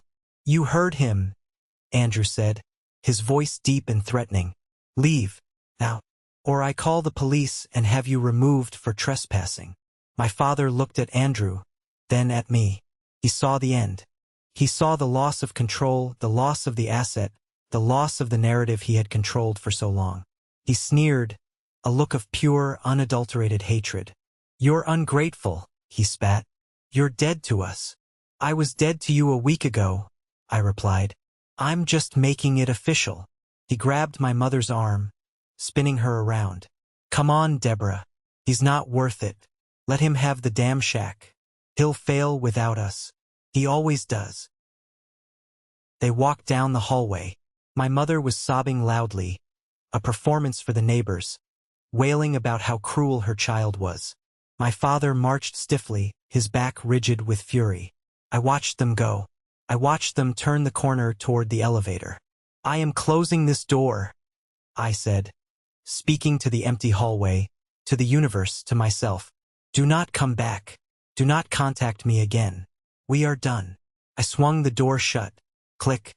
The sound of the deadbolt sliding into place was the loudest sound I had ever heard. It sounded like a gunshot. It sounded like a gavel banging on a judge's podium. It sounded like freedom. I turned around and leaned my back against the door, my legs suddenly shaking so hard they couldn't hold me. I slid down to the floor, burying my face in my hands. I didn't cry. I was past crying. I just shook. Andrew sat down next to me on the floor. He didn't say anything. He didn't offer platitudes. He just sat there, his shoulder pressing against mine, a solid, grounding presence in a world that had just shifted on its axis. "They knew," I whispered into my hands. "Andrew, they knew." "I know, man," Andrew said quietly. "I know, but they can't hurt you anymore. You're safe." We sat there for a long time, amidst the half-packed boxes of my old life, listening to the silence. And for the first time in 28 years, the silence wasn't lonely. It was peaceful. The 6 months that followed were a reconstruction project. I was rebuilding my life on the ruins of the old one, brick by brick. The legal fight for the lake house was, to my surprise, short and decisive. My lawyer, Ryan, was a shark in a cheap suit. He didn't just threaten, he executed. My parents hired an expensive firm, thinking they could intimidate me with paperwork. But they had a fatal flaw in their defense: the truth. Aunt Marie provided a sworn affidavit. She detailed the conversation with Grandpa, the specific dates, and, crucially, she provided a copy of a letter Grandpa had written to her years ago, explicitly stating his intention for me to have the house. Faced with a losing case and the public humiliation of having their family's dirty laundry aired in probate court, my parents folded. Ryan called me on a Tuesday afternoon. "It's done," he said. "They settled. The title is being transferred to your name. They wanted a non-disclosure agreement, but I told them to pound sand. You own it, Joshua. Free and clear." I drove up to the lake that weekend. The house was dusty. It smelled of pine needles and old wood. It needed a new roof and the deck was rotting. But as I stood on the porch looking out at the water, I felt a sense of ownership I had never experienced before. This wasn't just a house. It was validation. It was Grandpa telling me, "From beyond the grave, I saw you. You mattered." I didn't keep the house as a shrine. I renovated it. I used a chunk of my savings, money my father would have sneered at me for spending, to fix the roof, repaint the walls, and build a new dock. But the bigger change came from my career. A month after the incident, Lincoln, my CEO, called me into his office. He looked at me, really looked at me. "You've been different lately, Joshua," he said. "Is my work suffering?" I asked, instantly worried. "No," he smiled. "Your work is better. You're bolder. You stopped asking for permission to be right." He slid a file across his desk. "We're opening a new regional headquarters in Chicago. I need someone to run the marketing division there. It's a big step up, big salary bump, and it's 500 miles away from here." He knew. He didn't know the details, but he knew I needed distance. "I'll take it," I said without hesitation. The move was a baptism. I packed up my apartment, sold the furniture that reminded me of my old life, and drove to Chicago. I found a new therapist, Dr. Evans, a sharp, compassionate woman who helped me put names to the ghosts that had haunted me. She explained the dynamic of the golden child and the scapegoat. She helped me understand that my parents' inability to love me wasn't a reflection of my worth. It was a reflection of their own brokenness. I was healing. My autoimmune flare-ups became less frequent. It turns out, living in a constant state of fight or flight is really bad for your immune system. Who knew? My chosen family solidified. Andrew and I had a standing weekly video call where we played video games and trash-talked each other. Gabriel, the nurse, actually came to my housewarming party in Chicago. He had family in the city. I was no longer just surviving. I was building a life filled with purpose, peace, and people who valued me for who I was, not for what I could do for them. Just when I thought the chapter with my family was completely closed, a text message from an unknown number lit up my phone one rainy Tuesday evening. "Joshua, it's Caleb. Please, can we talk? I'm in Chicago. It's important." Every instinct screamed at me to block the number, to delete the message, to retreat into my fortress. Why open the door again? What could he possibly have to say? But a morbid curiosity, and perhaps a lingering thread of brotherly bond that hadn't been completely severed, won out. I agreed to meet him at a coffee shop downtown. A neutral ground, public, safe. I got there early, sitting with my back to the wall, watching the door. When he walked in, I almost didn't recognize him. The Caleb I knew was cocky. He walked with a swagger, dressed in expensive clothes paid for by our parents, always looking around to see who was watching him. The man who walked in was thin. His clothes were worn, a simple hoodie and jeans. He looked tired. He looked like he hadn't slept in a week. He ordered a black coffee, no fancy latte, and sat opposite me. His hands were trembling slightly as he wrapped them around the warm cup. For a long moment, he just stared into his coffee. "Thanks for coming," he finally said, his voice quiet. "I'm not here to absolve you, Caleb," I said, my tone flat. "I'm here because I want to know why you're here." He looked up, and for the first time in his life, I saw genuine remorse in his eyes. Not the fake, performative sadness our mother used. This was real. It was heavy. "I'm sorry," he whispered. "Josh, I am so sorry. For everything. Especially the dog." I just waited, my face a mask of stone. "You have to believe me," he said, his voice cracking. "I never really wanted that dog." I let out a harsh, disbelieving laugh. "You're kidding me, right? You were obsessed with it. Mom said it was for your emotional well-being." "No," he insisted, shaking his head. "I was obsessed with what the dog represented. It was a test, Josh. A test. It was always a test. I'd ask for something bigger, more expensive, more ridiculous each time. The art school, the Porsche, the dog. And when they gave it to me, it was proof. Proof of what?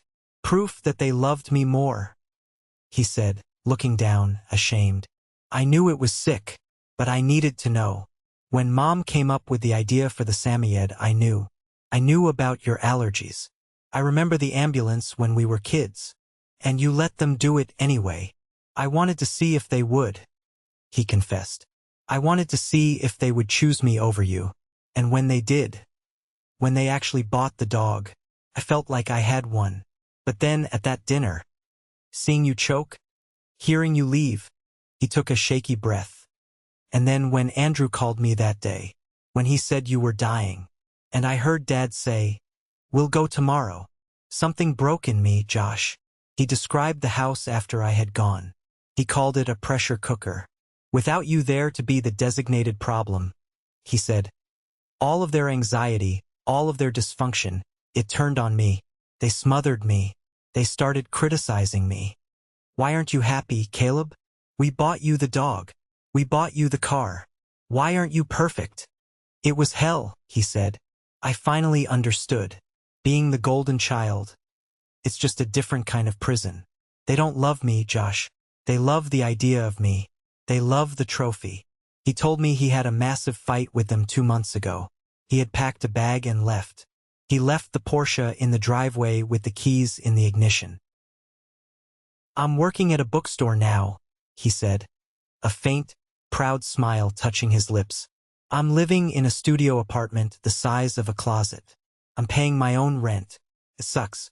And I love it." "And Snowy?" I asked. "I gave him to a family with 3 kids and a huge farm," he said. "He's happy." He needed to run. I just needed to get away. He looked me straight in the eye. "I know I have no right to ask, and I know I can't fix the past, but I don't want to be their pawn anymore. I want a chance to have a brother, a real one, not a rival." The confession didn't magically erase 2 decades of pain. It didn't undo the damage to my lungs or my heart. but it shifted something inside me. I saw him not as the enemy, but as another casualty of their war. He had been given a different weapon, a different role, but he had been wounded all the same. They had crippled me with neglect, but they had crippled him with dependence. "I'm not going to forgive Mom and Dad," I said clearly. "I will never speak to them again." "Good," Caleb said. "Me neither. They're getting a divorce, by the way. Did you hear? They're fighting over the assets. It's ugly." I felt a distant pang of sadness, but mostly, I felt relief. The toxic system had finally collapsed under its own weight. "I can't promise anything, Caleb," I said. "My trust is a hard thing to earn back." "I know," he nodded. "I have time. But," I continued, signaling the waitress for the check, "we can start with coffee. And maybe you can come up to the lake house sometime. Help me fix the deck. You always were better with tools than you let on." Caleb smiled, and for the first time it looked like my brother, not my parents' son. "I'd like that. I'd really like that. It's been over a year now since I closed that apartment door on my parents. My new life is quiet, and it is beautifully, wonderfully my own. The lake house is my refuge. I go there when I need to think.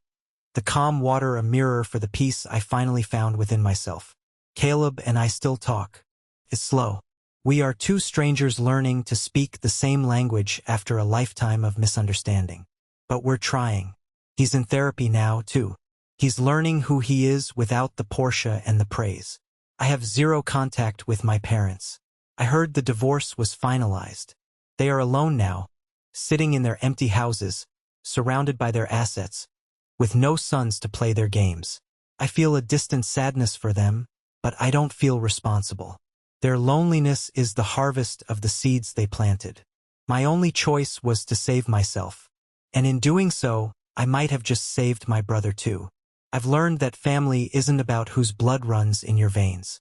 It's about who holds your hand when you're scared. It's about who drives you to the hospital. It's about who brings you soup. And sometimes the most powerful thing you can do is lock the door, turn around, and build your own house. I am the architect of my own life now. And for the first time, I can't wait to see what happens in the next chapter. Thank you so much for listening to my story. I know it was heavy, but I shared it because I know I'm not alone. If there is one lesson I want you to take away from my journey, it is this. You are not obligated to set yourself on fire to keep others warm, even if those others are your family. Toxic family dynamics, especially the golden child and scapegoat system, are real and they are damaging. They teach us that our worth is conditional. But that is a lie. Your worth is inherent. You deserve to be safe, you deserve to be heard, and you deserve to be prioritized. Setting boundaries like I did with that letter and like I did by closing that door is not an act of cruelty. It is an act of survival. Forgiveness doesn't mean letting them back in to hurt you again. It means releasing the anger so it doesn't poison your future. I want to hear from you. Have you ever had to make a difficult choice to protect your peace?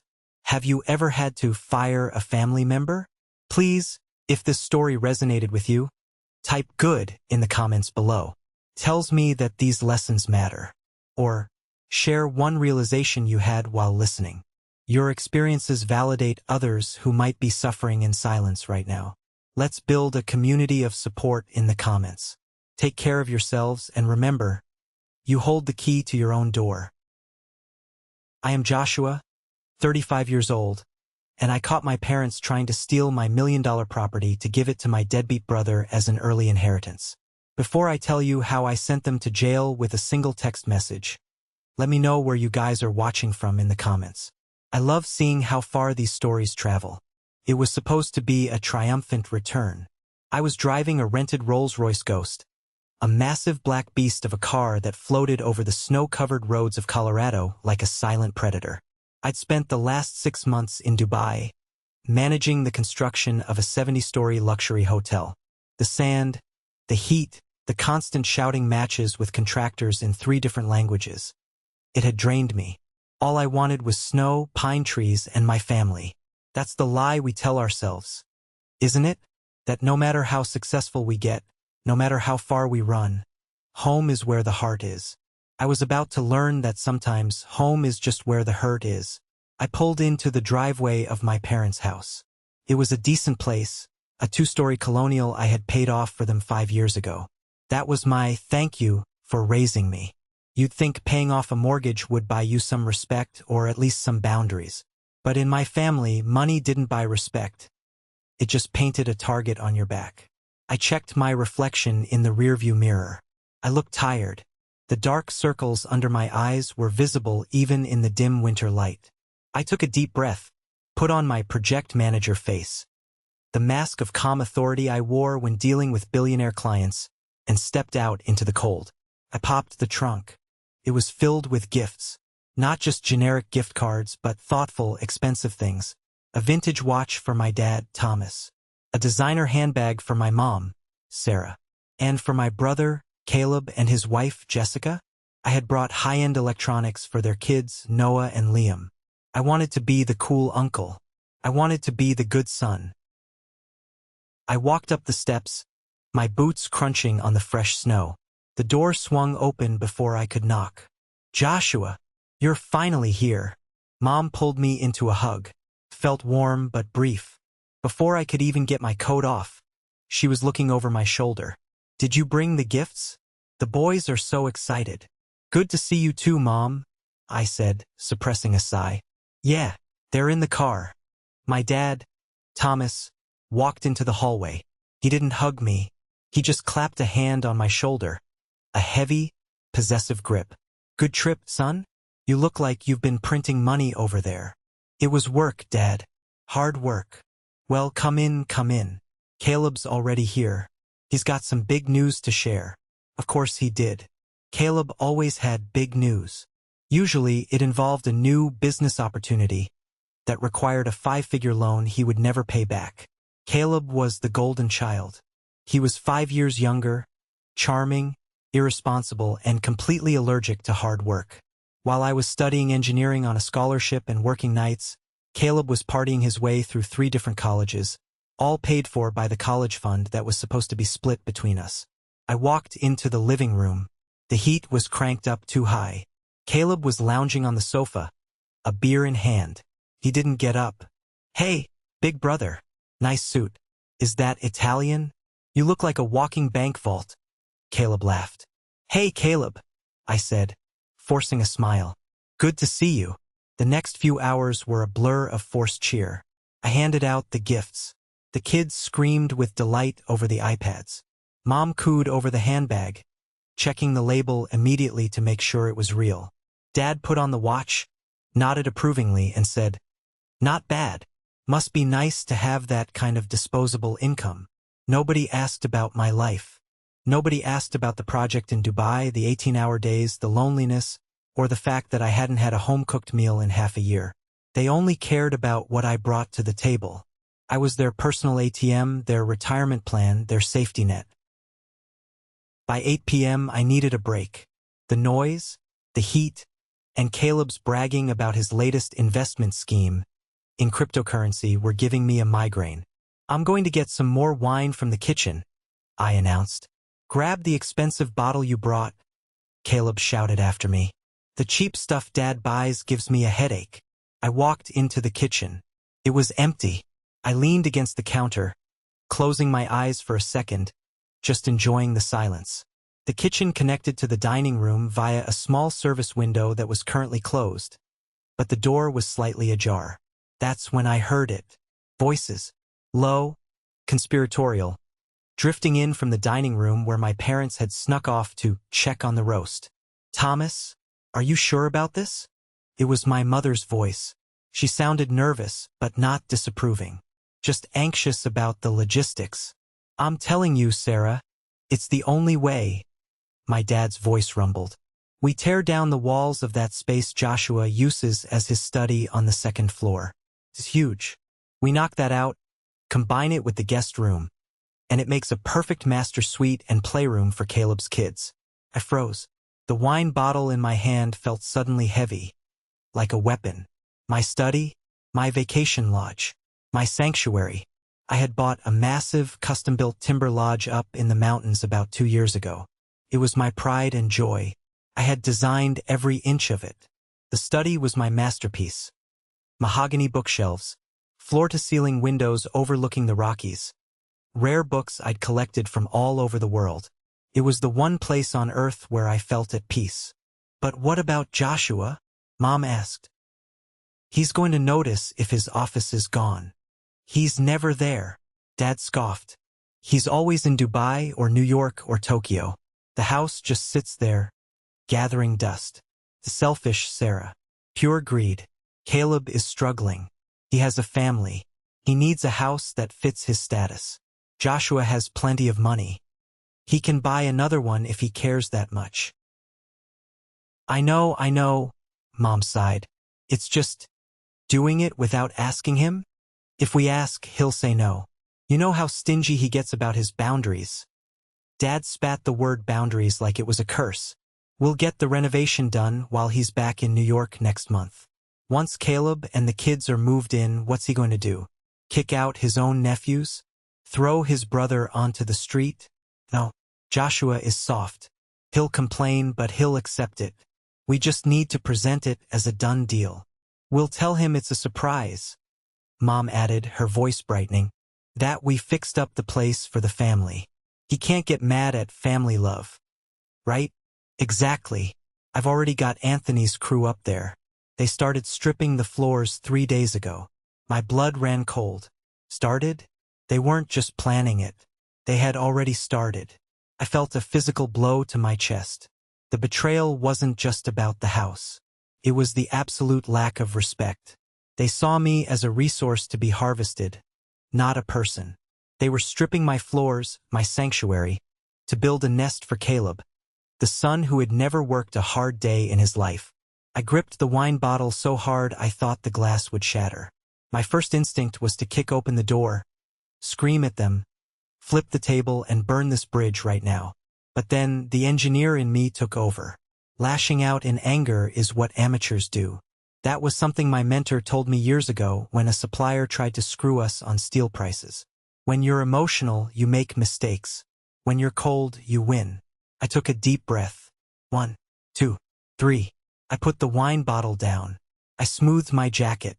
I checked my face in the reflection of the microwave. I looked calm, terrifyingly calm. I picked the bottle back up and walked back into the dining room. Sorry took so long, I said, my voice steady, putting on a smile that didn't reach my eyes. Couldn't find the corkscrew. Dad jumped a little, sliding a piece of paper, which I now realized was a blueprint, under his placemat. Mom's smile was too wide, too brittle. Oh, that's fine, honey. We were just talking about how nice it is to have everyone together. Ideally, I said, pouring the wine into Dad's glass. It's all about family, isn't it? Helping each other out. Exactly, Dad said, relaxing. He thought he was safe. That's exactly what we were saying. I looked at him. I looked at the man who taught me to ride a bike, the man I had looked up to for half my life. And I realized I didn't know him at all. Or maybe I was finally seeing him for the first time. Here's to family, I said, raising my glass. To family, they chorused. I drank. The expensive wine tasted like vinegar. But I smiled, because I knew something they didn't. They thought they were playing checkers. They didn't realize I was already playing chess. And I was about to checkmate them so hard they wouldn't even see the board flip. We moved to the table for dinner. The roast turkey sat in the center, golden and steaming.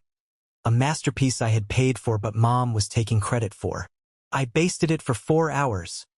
Mom lied effortlessly as she served Caleb a massive drumstick. I sat there, dissecting my food, my mind racing. The conversation at the table was the usual torture. Caleb was dominating the airspace. So Josh, Caleb said, his mouth half full.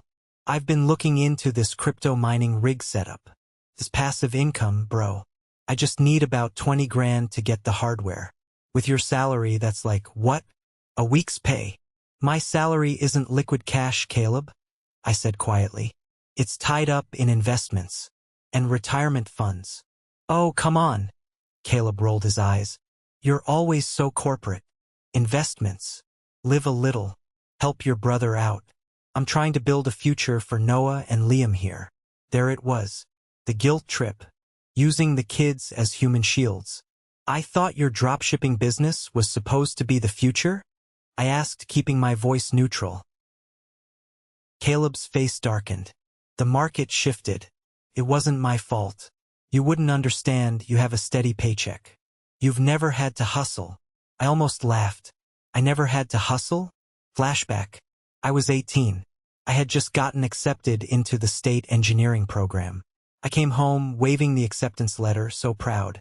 Dad was sitting at the kitchen table, looking grim. We can't pay for it, Joshua, he had said. But the college fund, I had argued. Grandpa left money for both of us. We had to use your half, Mom had said, not even looking at me. Caleb's private school tuition went up. He needs that environment, Joshua. He's sensitive. You're strong. You can work. You can get loans. So I did. I worked night shifts at a warehouse while taking full-time engineering classes. I graduated with honors and zero help. Meanwhile, Caleb flunked out of 3 different schools, burning through his half of the fund and then some. They had sacrificed my future to buy him a present over and over again. End flashback.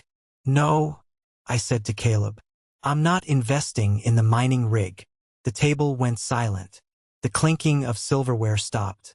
Joshua, Dad said, his voice dropping to that deep, authoritative baritone he used to scare me with when I was a kid. Your brother is asking for help. Family helps family. I've helped, I said, cutting a piece of turkey with surgical precision. I paid off your mortgage, Dad. I paid for Caleb's car. I paid for the kids' private school tuition last year. I think I've done my part. You're keeping score? Mom asked, eyes wide, playing the victim instantly. You're counting pennies with your own blood? I'm just saying the bank is closed for today, I said, taking a sip of wine. Dad cleared his throat, changing tactics. I could see the gears turning in his head.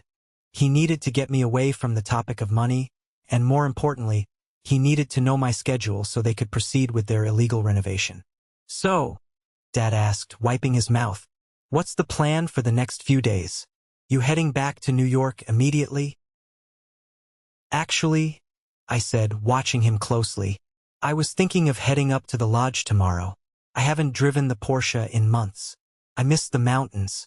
I might spend the rest of the holidays up there, work remotely. The reaction was immediate. Panic. Mom dropped her fork, clattered loudly against the china. Caleb froze. Dad choked on his wine.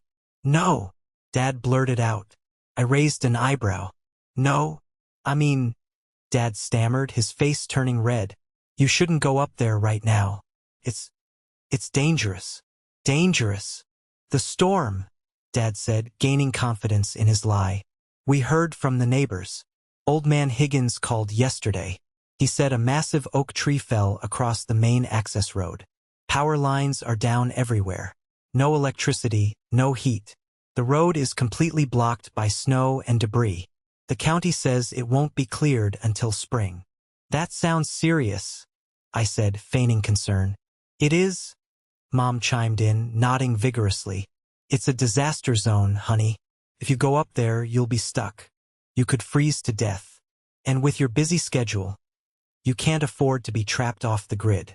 Plus, Dad added, leaning in, you deserve to relax. Stay in the city. Stay at a nice hotel with room service. Or stay here. Why go up to a cold, dark cabin?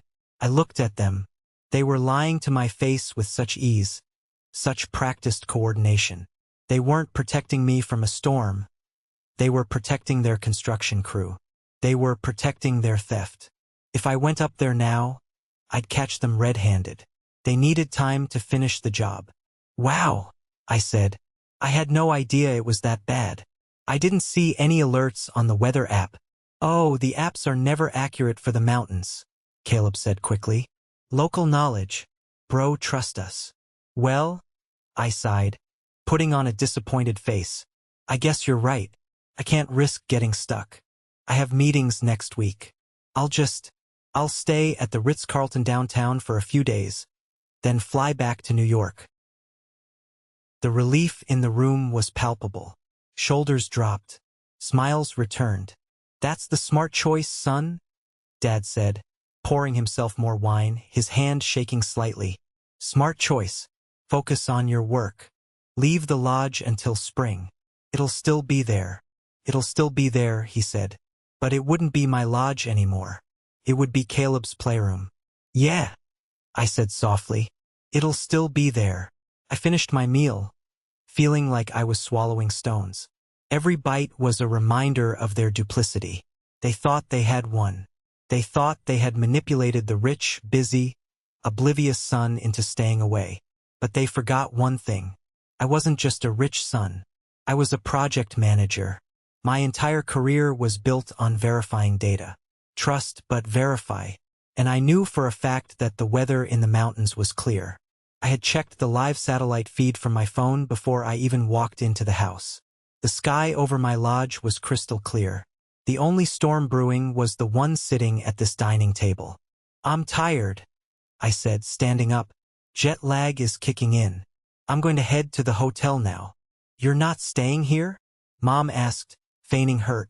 "No, I need to be up early for a conference call with Tokyo," I lied. "I don't want to wake you guys up." I grabbed my coat. I didn't hug them goodbye. I couldn't bear to touch them.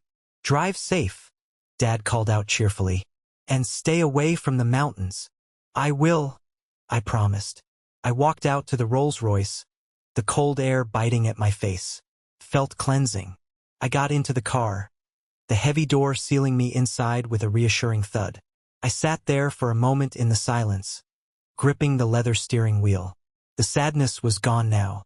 The disappointment was gone. All that was left was a cold, hard resolve. I started the engine. The V12 purred to life. I wasn't going to the mountains tonight. Not yet. I needed to gather my ammunition.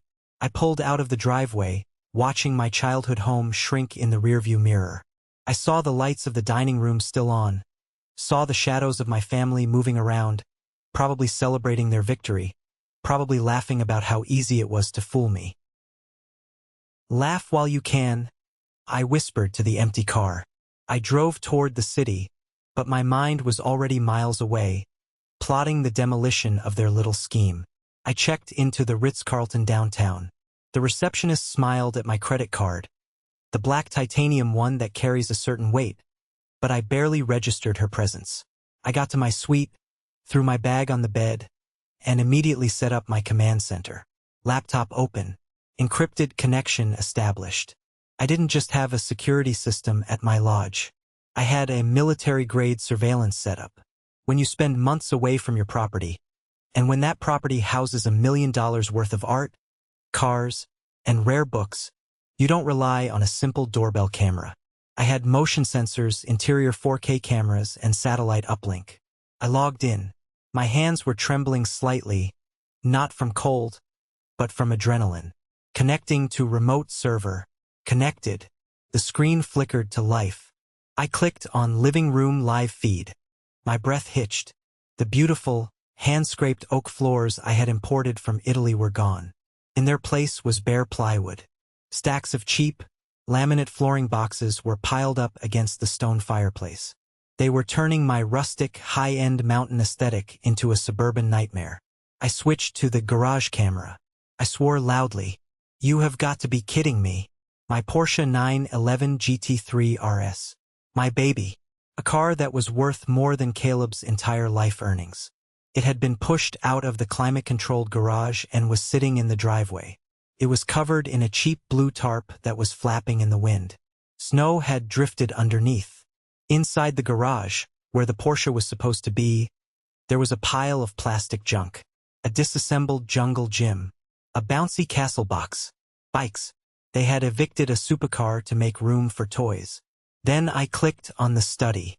This hurt the most. The mahogany shelves were empty. My books, first editions, engineering manuals from the 1900s, books signed by authors I admired, were dumped haphazardly into cardboard boxes labeled trash/donate. The walls, my God, the walls. They had started painting over the rich, dark wood paneling with a garish, bright yellow paint. Standing in the middle of the room on the live feed were two men I didn't recognize. They were drinking beer, setting their cans down directly on my antique drafting table without coasters. I hit the record button. I needed everything saved. Then I did something else. I accessed the digital file records for the county clerk's office. Being a property developer meant I had subscriptions to all the real estate databases. I searched for my property address. There was a pending application. Transfer of deed. Quitclaim. I opened the PDF. It was a document dated 3 days ago, supposedly signed by me, transferring 50% ownership of the property to Caleb and 50% to Thomas, for the sum of $1. I zoomed in on the signature. It was a decent forgery, but it was definitely a forgery. They hadn't just vandalized my house. They were trying to steal it. This wasn't a family dispute anymore. This was felony fraud. Grand larceny. I picked up my phone. It was 11:30 p.m. I didn't care. I dialed David, my corporate lawyer. David picked up on the second ring. Joshua? It's late. You okay? David? I said, my voice ice cold. I need you to wake up. We have a Red Dragon situation. Red Dragon was our code for a catastrophic threat to assets. We usually used it for hostile corporate takeovers or massive site accidents. Talk to me, David said, his tone instantly shifting to professional sharpness. My parents and brother have broken into my lodge. They are currently destroying the interior. They have forged a quitclaim deed transferring the title to themselves. I have it all on video, and I have the digital trail of the deed application. Silence on the other end. Then the sound of David getting out of bed and putting on glasses. Okay, David said. That's aggressive. Joshua, look, I have to ask you this as your lawyer and your friend. Once we pull this trigger, there is no going back. These are your parents. If we file this, they are looking at serious prison time. Fraud, forgery, destruction of property over $5,000. That's a felony. I know, I said. Are you sure you don't want to just go up there, scare them and make them stop? We can settle this quietly. I looked at the screen. I saw one of the workers in my study knock over a lamp, a Tiffany lamp worth $12,000, and laugh when it shattered. He didn't even bend down to pick it up. No, I said. They aren't treating me like family, David. They're treating me like a host to be drained. If I let this slide, they will never stop. They'll take the house, then my accounts, then everything. I want them stopped. I want them prosecuted. Understood, David said. I'll draft the emergency injunction now. I'll wake up Judge Miller. We can get the order signed electronically by 6 a.m. I'll contact the sheriff in Summit County. Do you know him? Sheriff Hunter? I asked. Yeah, we went to high school together. He knows the property. Good. I'll coordinate with him. We'll treat this as an active burglary and trespassing in progress. Don't tell them I'm coming, I said. I want to be there when the hammer drops. Consider it done. I'll meet you at the sheriff's station at 8 a.m. I hung up. I didn't sleep that night. I sat in the chair by the window, watching the city lights of Denver, watching the feed on my laptop. I watched as my family destroyed the life I had built. At 7 a.m., I checked out. I didn't take the Rolls-Royce. It was too conspicuous. I went to a rental agency down the street and rented a black Chevy Tahoe.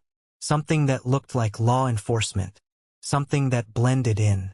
I drove out of the city, heading west into the mountains. The storm my father had lied about was nowhere to be seen. The sky was a piercing blue. The roads were clear. As I drove, my phone buzzed. A text from Mom. Morning, honey. Hope you slept well. Have a safe flight back to New York. We love you. We're just going to have a quiet day at home watching movies. I stared at the text. Watching movies. I checked the GPS tracker I had secretly installed on Dad's truck a year ago, after he borrowed it without asking and disappeared for 2 days. The dot on the map was moving fast, heading west on I-70. They weren't watching movies. They were heading to the lodge to supervise the destruction. Love you too, I whispered, deleting the message. I merged onto the highway. The hunt was on. I parked the black Tahoe in the lot of a greasy spoon diner called Sally's Place, about 5 miles down the mountain from my lodge. It was the only way in or out of the valley. If they were coming, they had to pass this spot. I ordered a black coffee. It tasted like burnt rubber and regret, but the caffeine sharpened my senses. I sat in a booth near the window, my hat pulled down low. David texted me. Writ of possession and emergency restraining order signed. Sheriff Hunter has the paperwork.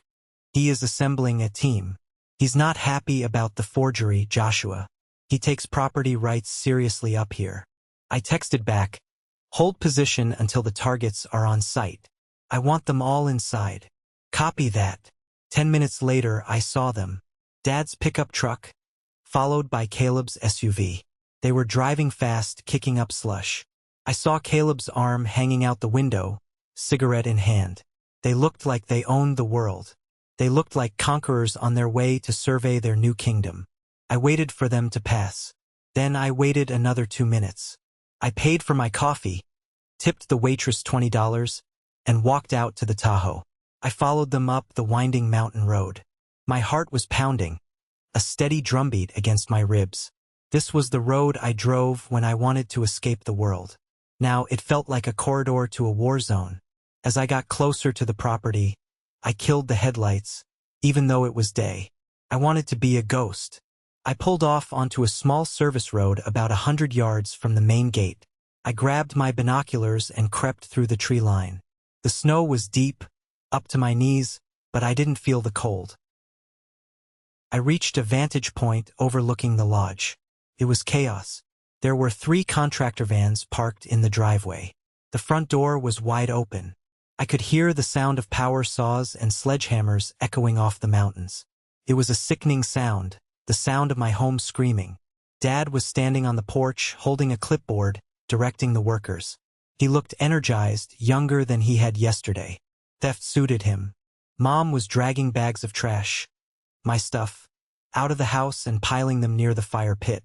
They were planning to burn my things. Not donate them. Burn them. And Caleb? Caleb was standing next to my Porsche. He kicked the tire. He said something to his wife, Jessica, who laughed. Then, right in front of my eyes, Caleb took out a key to my house, and scratched it along the side of the Porsche. I gasped. He just keyed a $250,000 car because he felt like it. That was the moment the last shred of hesitation evaporated. I wasn't watching my family anymore. I was watching criminals. I was watching enemies. I pulled out my phone. I dialed Sheriff Hunter directly. Hunter, I said. They're all there. Anthony's construction crew. My parents. My brother. They are destroying the Porsche now. We're 2 minutes out, Josh. Hunter's voice was grim. Stay out of sight. We don't want a hostage situation if they panic. Don't worry, I said. I'm just the audience right now. I hung up and watched. The next 2 minutes felt like 2 years.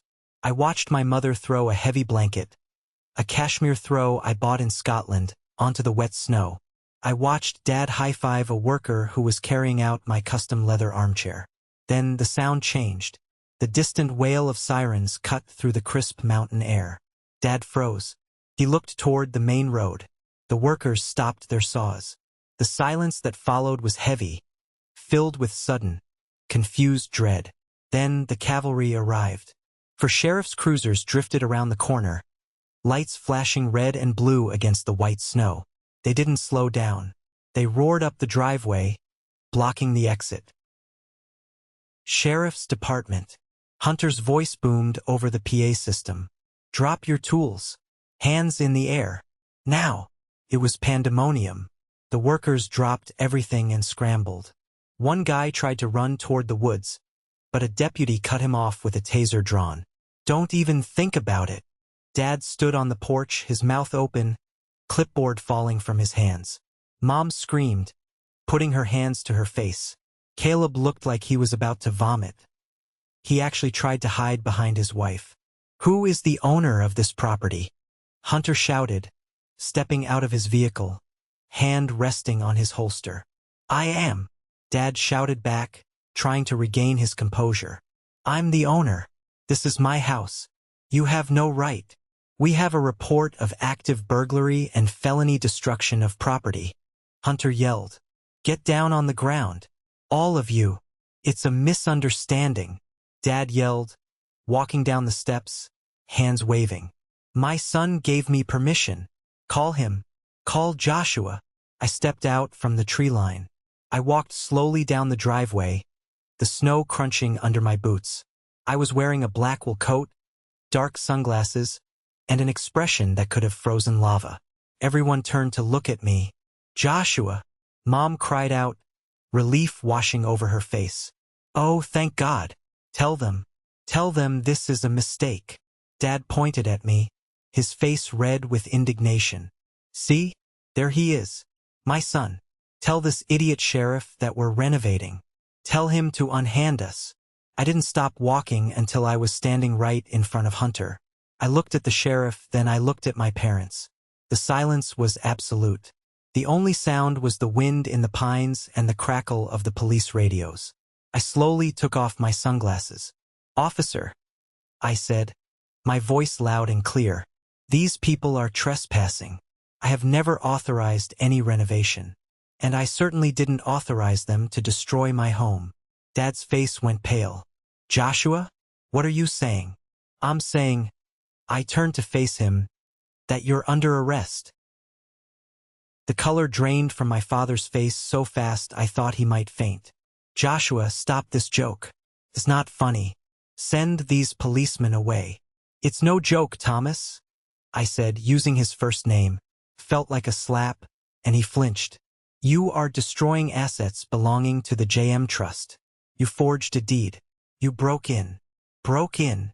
Dad sputtered, spit flying from his lips.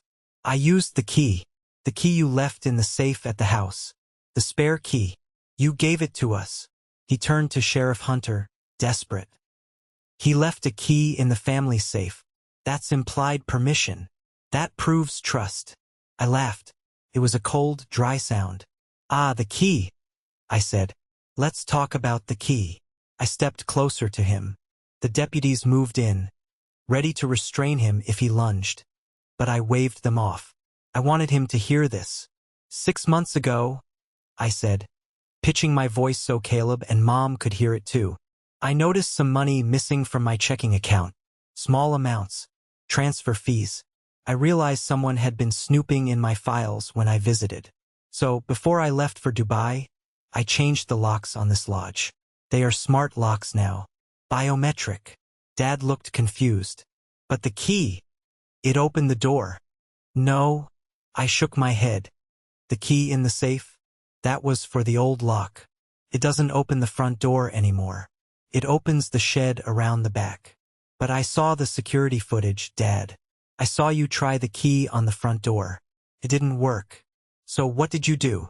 I pointed to the front door frame, which was splintered. You drilled the lock. You broke in.